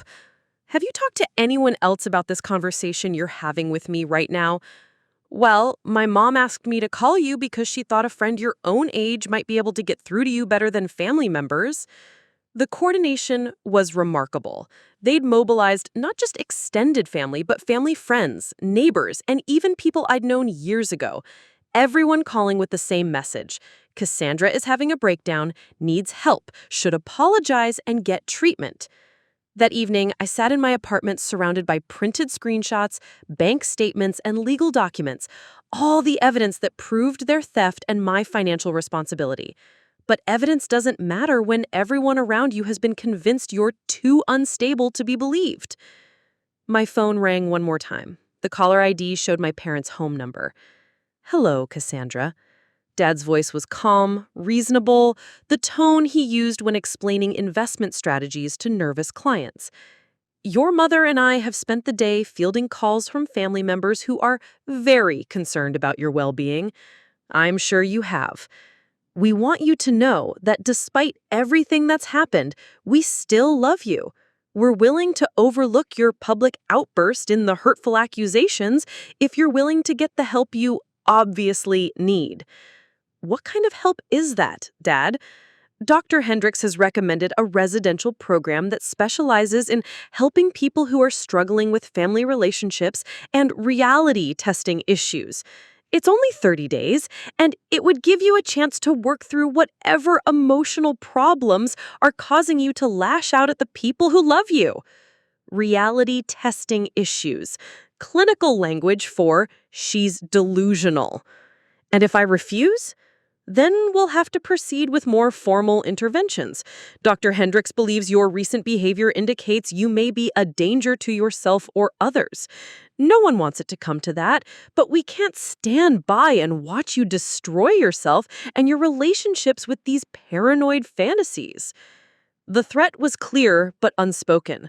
Submit to voluntary psychiatric treatment, or they'd pursue involuntary commitment based on their fabricated mental health documentation. I need time to think about it, I said finally. Of course, sweetheart, but don't take too long. The longer you wait to get help, the harder it becomes to repair the damage you've done to the family relationships. After I hung up, I sat in the growing darkness of my apartment and realized that my parents had just escalated from theft to something far more sinister. They weren't just trying to steal my money anymore, they were trying to steal my credibility, my freedom, and my sanity. But they'd made one crucial mistake in their manipulation campaign. They'd assumed I was still the same person who'd spent 7 years absorbing their abuse silently, who'd prioritized family harmony over my own well-being, who'd rather suffer in silence than cause a scene. They were about to discover that the daughter they'd been financially exploiting for years had learned a few things about strategic thinking. And, unlike their theft of my trust fund, my next move would be completely legal, thoroughly documented, and impossible to dismiss as the delusions of an unstable mind. After all, they taught me that sometimes love means making difficult decisions for someone's benefit. I was about to show them exactly how difficult those decisions could become. Friday morning arrived with the kind of clarity that comes after a sleepless night spent making life-altering decisions. I sat at my kitchen table with my laptop, 3 legal pads filled with notes, and a cup of coffee that had gone cold hours ago. The manipulation campaign had been running for 48 hours, and I'd received 17 calls, 23 text messages, and 4 emails from various family members expressing concern about my mental state. The final straw had come at 11 p.m. the night before when my doorbell rang and I found my cousin Jennifer standing in the hallway with Dr. Hendricks and 2 men I didn't know. Cassie, we're here because we love you, Jennifer had said through the door when I refused to open it. Dr. Hendricks thinks you might benefit from some professional evaluation, and these gentlemen are here to help transport you safely to a facility where you can get the help you need. I'd called the police instead of opening the door. When Officer Martinez arrived 20 minutes later, he'd found 4 people loitering outside my apartment building with what appeared to be preliminary paperwork for involuntary psychiatric commitment. The paperwork wasn't yet legally valid. It required a judge's signature, but the intent was clear. "Ma'am, do you feel safe?" Officer Martinez had asked after reviewing the situation. "Not particularly," I'd answered honestly. "Do you have somewhere else you can stay tonight?" I'd thrown some clothes in a bag and driven to a hotel outside town, paying cash and registering under my middle name. From the safety of that generic room with its industrial carpet and sanitized air, I'd made a decision that would change everything. Now, sitting in my apartment with Friday morning lights streaming through the windows, I was ready to execute that decision. I pulled up my contacts list and deleted every number connected to my parents' extended family network. Aunt Linda, Uncle Paul, Cousin Jennifer, Great Aunt Dorothy, gone. Then I blocked their numbers from calling or texting me. Every family friend who'd participated in the manipulation campaign, every high school acquaintance who'd been recruited to check on me, every neighbor who'd expressed concern about my episode, blocked. Next came social media. I deactivated my Facebook account entirely, changed my privacy settings on Instagram to the maximum security level, and removed every family member from my connections. The digital ties that had allowed them to monitor my activities and recruit others to their cause severed. My phone immediately felt lighter in my hands. I opened my laptop and began composing emails to the few people in my life who actually mattered. Dr. Morrison at the veterinary clinic, explaining that I was dealing with a family situation that might require me to relocate quickly and asking for a reference letter. My friend Jenna from veterinary school giving her a brief overview of the situation and my new contact information. The legal aid office in Hartford scheduling a consultation about protective orders and harassment laws. Each email was carefully worded, factual, and devoid of emotion. No dramatic explanations, no requests for sympathy, just the practical arrangements of someone preparing to disappear from one life and begin another. The hardest part was the letter I wrote to Grandma Rose, even though she'd never read it. I needed to say goodbye to the woman who had tried to protect me from exactly this situation, who'd seen through my parents' manipulation years before I did. "Dear Rose," I typed, "I'm sorry it took me so long to understand what you were trying to tell me. You were right about everything, about waiting until I was strong enough to protect the money, about not trusting them to honor your intentions, about learning to value myself instead of seeking their approval. I'm finally ready to live the life you wanted me to have, free from people who see me as a resource instead of a person. I printed the letter and sealed it in an envelope, planning to leave it on her grave before I left Millbrook forever. My phone buzzed with another text from Mom. "Sweetheart, the residential program has an opening today. We can have you admitted this afternoon and start getting you the help you need. Please don't make this harder than it has to be." I screenshotted the message and added it to my evidence folder, then typed my response. "I will not be attending any residential program, seeking psychiatric treatment for problems I don't have, or apologizing for defending myself against theft and fraud. Any further attempts to have me involuntarily committed will be met with criminal complaints for harassment, filing false police reports, and conspiracy to deprive me of civil rights. I am cutting contact with you permanently. Do not call, text, email, or approach me in person. Do not send other people to contact me on your behalf. I am done." I hit send and immediately blocked both of their phone numbers. The silence that followed was profound. For the first time in 25 years, I was completely cut off from the people who'd raised me, manipulated me, exploited me, and ultimately tried to have me institutionalized for refusing to continue enabling their dysfunction. The relief was overwhelming. I spent the next several hours systematically dismantling every connection that tied me to Millbrook and the Morrison family. I gave notice on my apartment lease, explaining to my landlord that I was dealing with a family harassment situation and needed to relocate for safety reasons. He was surprisingly understanding and agreed to let me break the lease without penalty. I contacted my bank and changed all my account passwords, security questions, and contact information.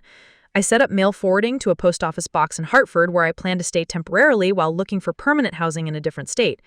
Most importantly, I called William Patterson's office and scheduled an appointment to discuss legal options for recovering my stolen inheritance. The secretary informed me that Patterson had been asking questions about the medical documentation used to justify the trust fund transfer, and that there might be grounds for both civil and criminal action. "Mr. Patterson mentioned that Dr. Hendricks admitted he never actually examined you," she said quietly. "That could be a serious problem for everyone involved in the transfer." By evening, I had essentially erased myself from the life my parents had constructed around me. No shared accounts, no joint obligations, no mutual contacts who could be used to track my location or apply pressure on their behalf. I was a ghost in their financial system, a stranger in their social network, a former daughter who no longer existed in any meaningful way. The finality of it should have felt devastating. Instead, it felt like the first deep breath I'd taken in years. I was packing my books when my doorbell rang again. This time, I ignored it completely. The ringing became knocking, then pounding, then voices calling my name through the door. "Cassandra, we know you're in there," Dad's voice, strained and angry. "Open this door right now. We need to talk."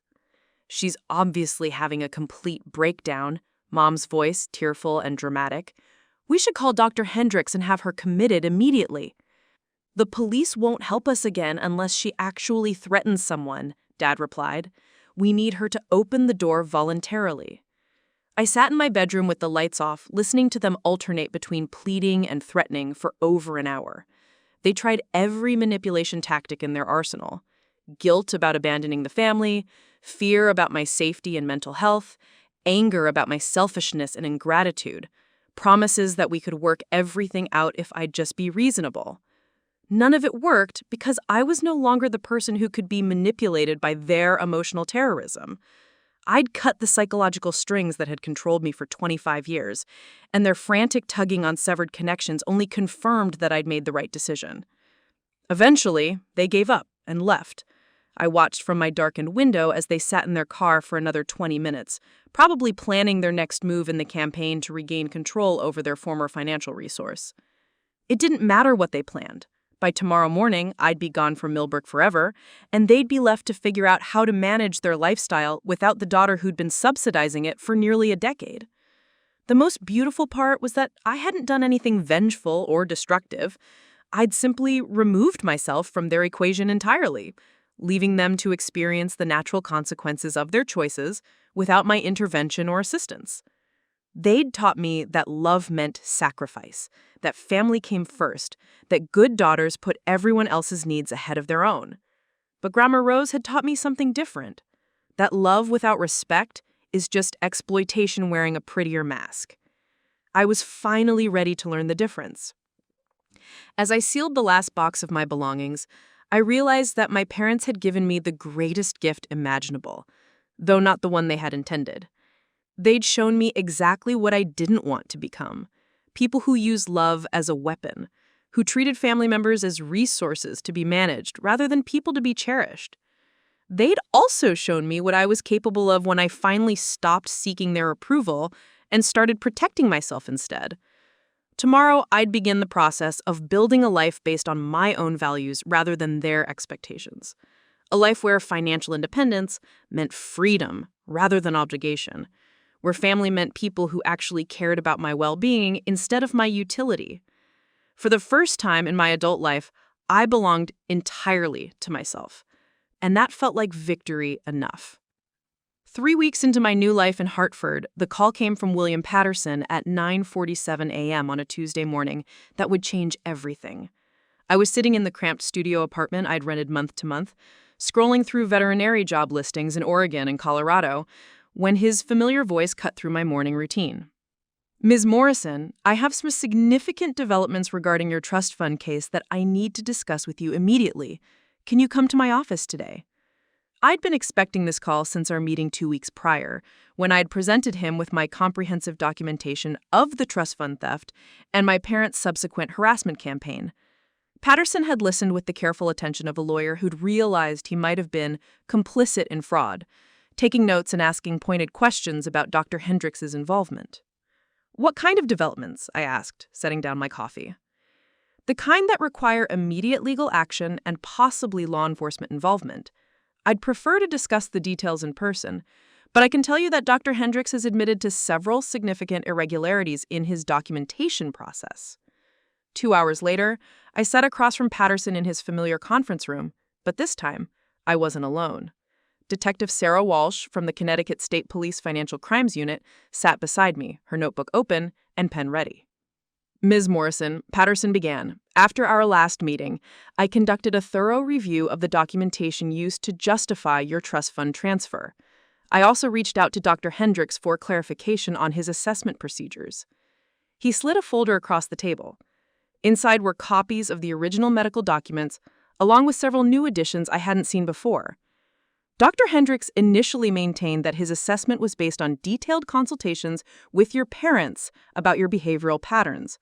However, when pressed for specifics about his methodology and clinical notes, his story began to change significantly. Detective Walsh leaned forward. "Mr. Patterson contacted our department after Dr. Hendricks admitted that he never conducted any form of clinical evaluation, never reviewed medical records, and never spoke directly with Miss Morrison about her mental health status." I stared at the documents, my hands surprisingly steady. So he admitted to falsifying medical documentation? "More than that," Patterson said grimly.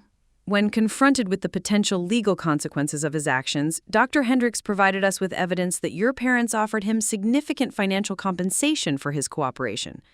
We have copies of bank transfers totaling $15,000, made from your father's business account to Dr. Hendricks' personal account, dated 3 days before the trust fund transfer." The room seemed to tilt slightly. "They paid him to lie?" Dr. Walsh nodded. "Dr. Hendricks kept detailed records of all transactions, apparently as insurance in case the arrangement ever came to light. He's agreed to cooperate fully with our investigation in exchange for consideration during sentencing." I looked at the bank transfer records, seeing my father's methodical approach to fraud laid out in black and white. Richard Morrison, investment advisor, had treated bribing a medical professional like any other business transaction: documented, systematic, and thoroughly traceable. "There's more," Patterson continued. "During our investigation, we discovered that this isn't Dr. Hendricks' first involvement in questionable documentation. He's provided similar services for at least 3 other families over the past 5 years, always involving trust funds or inheritance disputes." "So this was part of an ongoing fraud operation?" "It appears so. Dr. Hendricks has admitted to maintaining relationships with several estate attorneys and financial advisors who refer clients seeking to challenge or redirect inheritance distributions. Your parents were introduced to this network through a colleague at your father's investment firm. Detective Walsh pulled out another folder. We've also been investigating the financial aspects of your case. Your parents' banking records show a pattern of financial dependency on your contributions that support your claims of exploitation. More significantly, we found evidence that they'd been planning this trust fund seizure for over 6 months. She spread out printed emails and text message records across the table. These communications between your parents show extensive discussion about how to access your inheritance before your 25th birthday. They researched legal precedents, consulted with multiple attorneys, and specifically sought out medical professionals willing to provide favorable documentation. I read through the email exchanges, seeing my parents discuss me like a problem to be solved rather than a daughter to be protected. "She'll never agree to give Natalie the money voluntarily," one email from Mom read. "We need to find a legal way to override her mental health status." "The most damaging evidence," Patterson said, "is this recorded phone conversation between your mother and Dr. Hendricks discussing the specific language needed to justify the trust fund transfer." He pressed play on a small digital recorder. My mother's voice filled the room, clear and unmistakable. "We need documentation that she's not capable of managing large sums of money responsibly. Something about addiction or mental instability that would justify transferring the funds to her sister for safekeeping.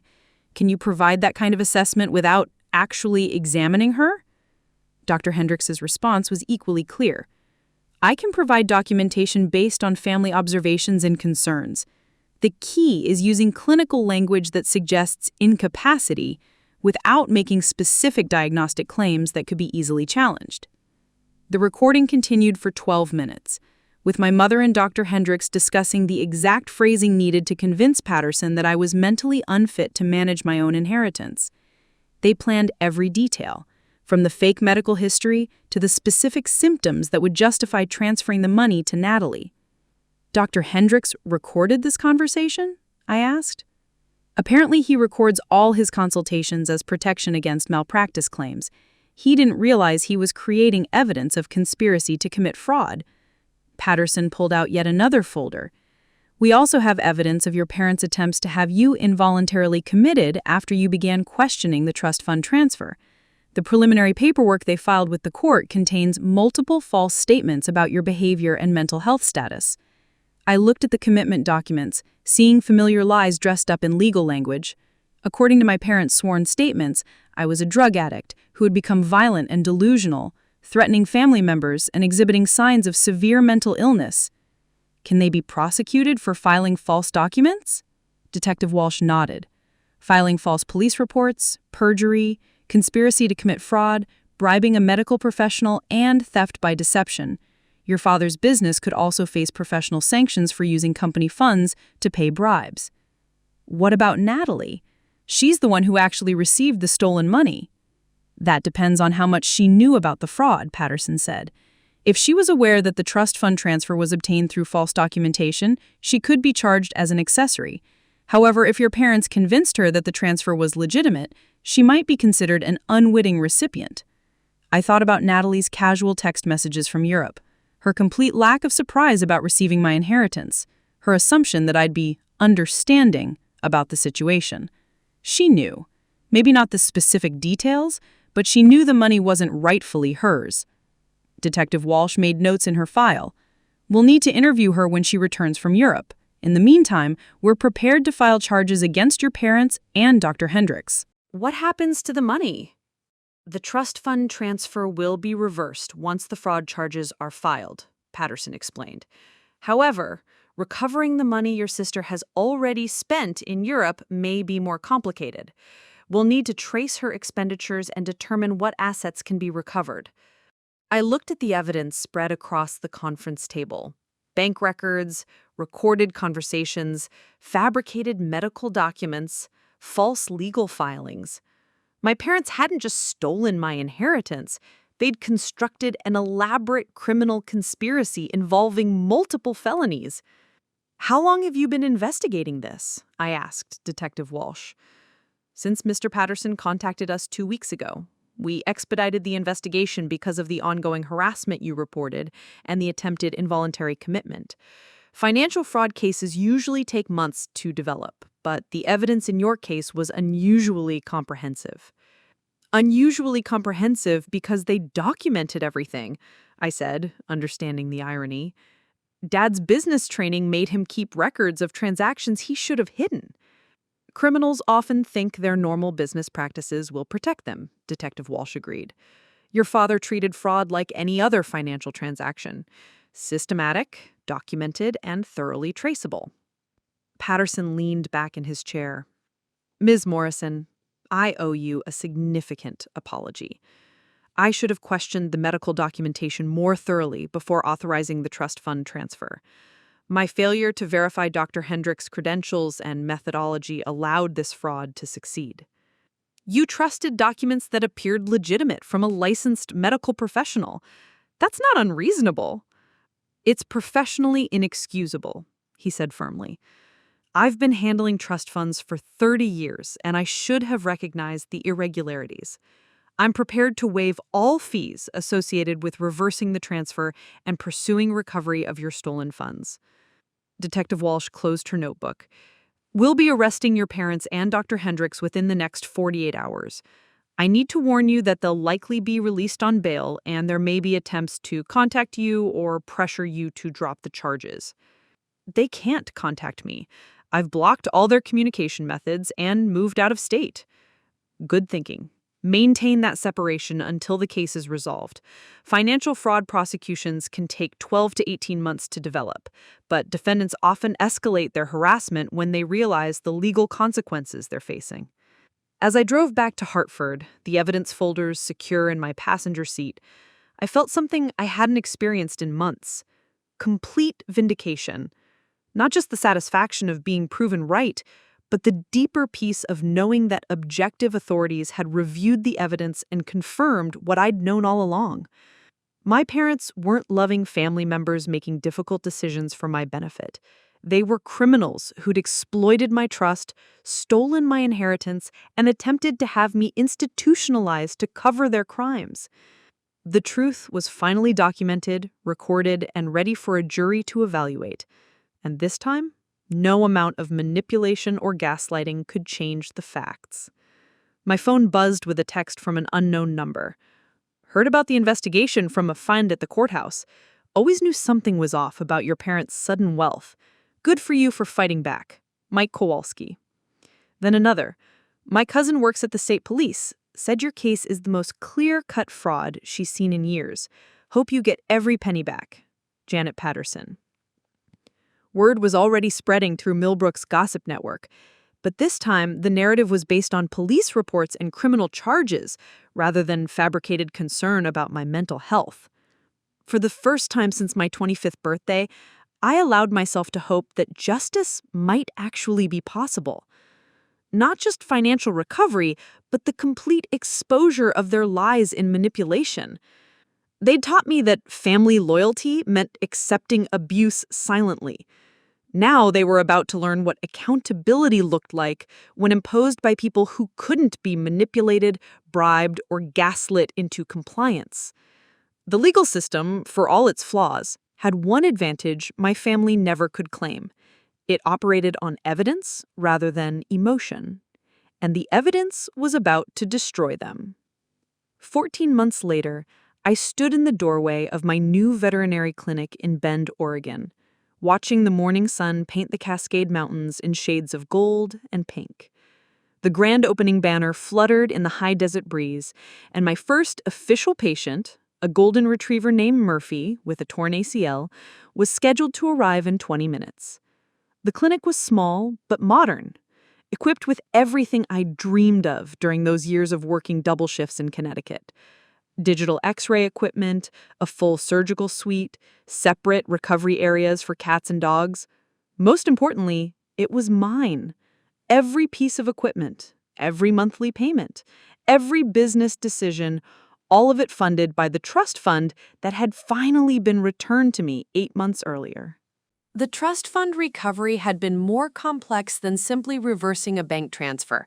Natalie had spent lavishly during her 6 weeks abroad, staying in luxury hotels, dining at Michelin-starred restaurants, and purchasing designer clothes that depreciated faster than expensive cars. Tracking and recovering those expenditures required forensic accountants, international banking investigators, and months of legal proceedings. In the end, I recovered $623,000 of the original $670,000, plus interest and legal damages that brought the total to just over $700,000. The missing $47,000 had been spent on experiences that couldn't be repossessed, spa treatments, first-class flights, and meals that existed only in photographs on her social media accounts. I had used $400,000 to establish the clinic, invested another $200,000 in a diversified portfolio that Grandma Rose would have approved of, and kept $100,000 as an emergency fund that actually belonged to me, rather than subsidizing someone else's lifestyle. My phone buzzed with a text from Jenna, my friend from veterinary school who'd helped me navigate the darkest months of the legal battle. Saw the clinic photos on Instagram. Rose would be so proud. You did it, Cass. Rose would be proud. I had visited her grave one final time before leaving Connecticut, leaving a photo of my veterinary diploma and the clinic's business license on her headstone. The promises I'd made to her during those final hospital conversations had been kept, just not in the way either of us had expected. The clinic's front door chimed as my first employee arrived, Dr. Amanda Chen, a recent graduate from Oregon State who'd grown up on a ranch and shared my passion for large animal medicine. I'd hired her not just for her technical skills, but because she understood what it meant to work for something instead of expecting it to be given. "Ready for opening day?" she asked, tying her long black hair into a practical ponytail. "More than ready," I said, meaning it completely. The morning flew by in a blur of examinations, vaccinations, and the controlled chaos of a new business finding its rhythm. Murphy's surgery went perfectly. His owner cried with relief, and by lunch we'd seen 12 patients and booked appointments through the following week. During my lunch break, I walked to the small park across the street and called William Patterson, who'd become something of a mentor during the legal recovery process. "Cassandra, how did opening day go?" "Better than I hoped. We're already booking into next week and the staff is settling in well. Your grandmother would be thrilled to see what you've built with her gift." I looked back at the clinic, its clean lines and modern signage representing everything I'd worked toward for the past decade. "William, can I ask you something? Do you think she knew what my parents would try to do?" A long pause. "I think Rose understood human nature better than most people. She knew that money changes family dynamics, and she structured the trust specifically to protect you from those changes. The age restriction, the specific language about your exclusive control, even the choice to use my firm instead of your parents' usual attorney, all of it suggests she anticipated some kind of interference. She was protecting me from my own family. She was ensuring that her final gift would serve its intended purpose, giving you the freedom to build a life based on your own values rather than others' expectations." The evening, I sat in my new apartment, a modest 2-bedroom place with mountain views and enough space for the 3 rescue dogs I'd already adopted. The apartment was furnished with pieces I'd chosen myself, decorated with photos of friends I'd made through work rather than family obligation, filled with the comfortable silence of someone who belonged entirely to herself. My laptop sat open on the kitchen table, cursor blinking in an empty email composition window. For weeks, I'd been thinking about writing something, not for my family, but for other people who might be struggling with similar situations. I began typing. If you're reading this, you might be where I was 2 years ago, exhausted from giving everything you have to people who see you as a resource rather than a person. You might be questioning whether you're being selfish for wanting something for yourself, whether family loyalty means accepting abuse, whether standing up for yourself makes you the villain in everyone else's story. I'm writing this from my own veterinary clinic in Oregon, built with money my parents tried to steal, and a life they said I was too irresponsible to handle. I'm writing this as someone who learned the hardest lesson imaginable. Sometimes the people who claim to love you are the ones you most need protection from. 2 years ago, My parents stole my $670,000 in inheritance and gave it to my sister for a European vacation. When I objected, they tried to have me involuntarily committed to a psychiatric facility. They turned extended family against me, convinced my community I was having a mental breakdown, and used every manipulation tactic imaginable to make me doubt my own reality.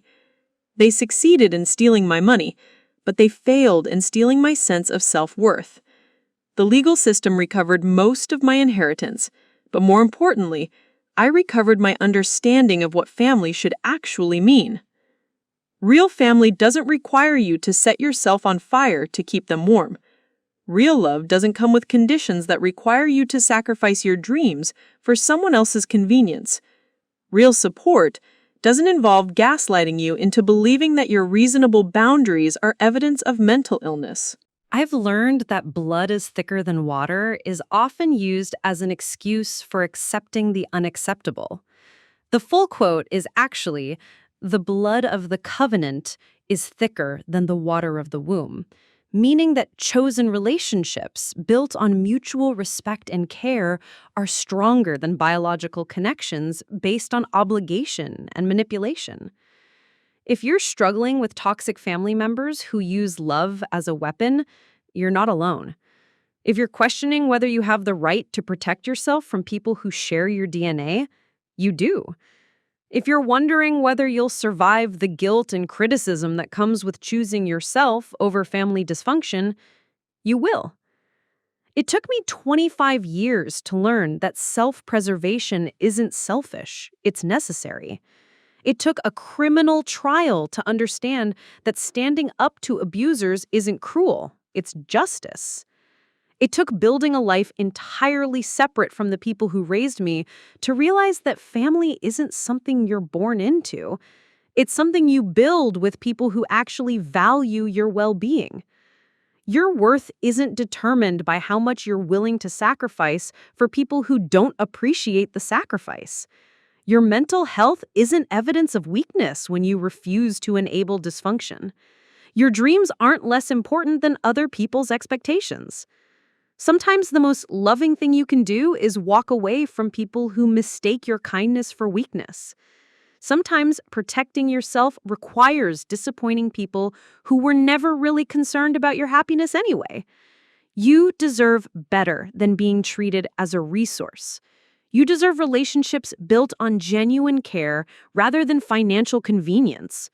You deserve a life where your value isn't measured by your utility to others. The people who truly love you will understand when you set boundaries. The ones who don't were never really loving you in the first place. They were loving what you could do for them. Trust your instincts. Document everything. Seek legal advice when necessary. Build support systems with people who see you as a person rather than a problem to be managed. Most importantly, remember that you're not responsible for managing other people's emotions, funding other people's choices, or sacrificing your future to compensate for their failures. Your life belongs to you. Live it accordingly. I posted the essay on a blog I'd started about veterinary practice and small business ownership. Within hours, it had dozens of comments from people sharing their own stories of family financial abuse, emotional manipulation, and the guilt that comes with choosing self-preservation over family loyalty. The responses confirmed what I'd suspected. My story wasn't unique. Families using guilt and obligation to exploit their most responsible members was depressingly common, as was the victim blaming that occurred when those members finally fought back. But the responses also confirmed something more hopeful. People were finding the strength to protect themselves, building new lives based on their own values, discovering that freedom from toxic family dynamics was not only possible, but necessary. 6 months later, Murphy, the golden retriever, bounded into my clinic for his final post-surgery checkup, his ACL fully healed and his tail wagging with the boundless optimism that makes dogs such perfect patients. His owner, Mrs. Rodriguez, handed me a card along with the final payment. "Thank you for taking such good care of him, and thank you for opening this clinic. Having quality veterinary care in our community means everything. The card contained a photo of Murphy running through a field, completely healed and gloriously happy. On the back, Mrs. Rodriguez had written, "Some healers fix bodies, others fix hearts. Thank you for doing both." As I watched them leave, Murphy's tail still wagging, I realized that Grandma Rose's gift had accomplished exactly what she had intended. Not just financial security, but the freedom to build a life of genuine purpose and meaning. The trust fund had been about more than money. It was about trust in my ability to make good decisions, faith in my character, and love that wanted me to flourish rather than simply survive. 2 years after my parents tried to steal my future, I was living a life they'd never imagined I was capable of building. 2 years after they dismissed my dreams as unrealistic, those dreams were treating sick animals and supporting a community that appreciated my work. Most importantly, I was finally living for someone who truly mattered, the person Grandma Rose always believed I could become. Sometimes the best revenge isn't getting even. It's getting everything you always deserved and building it entirely on your own terms. Up next, you've got 2 more standout stories right on your screen. If this one hit the mark, you won't want to pass these up. Just click and check them out.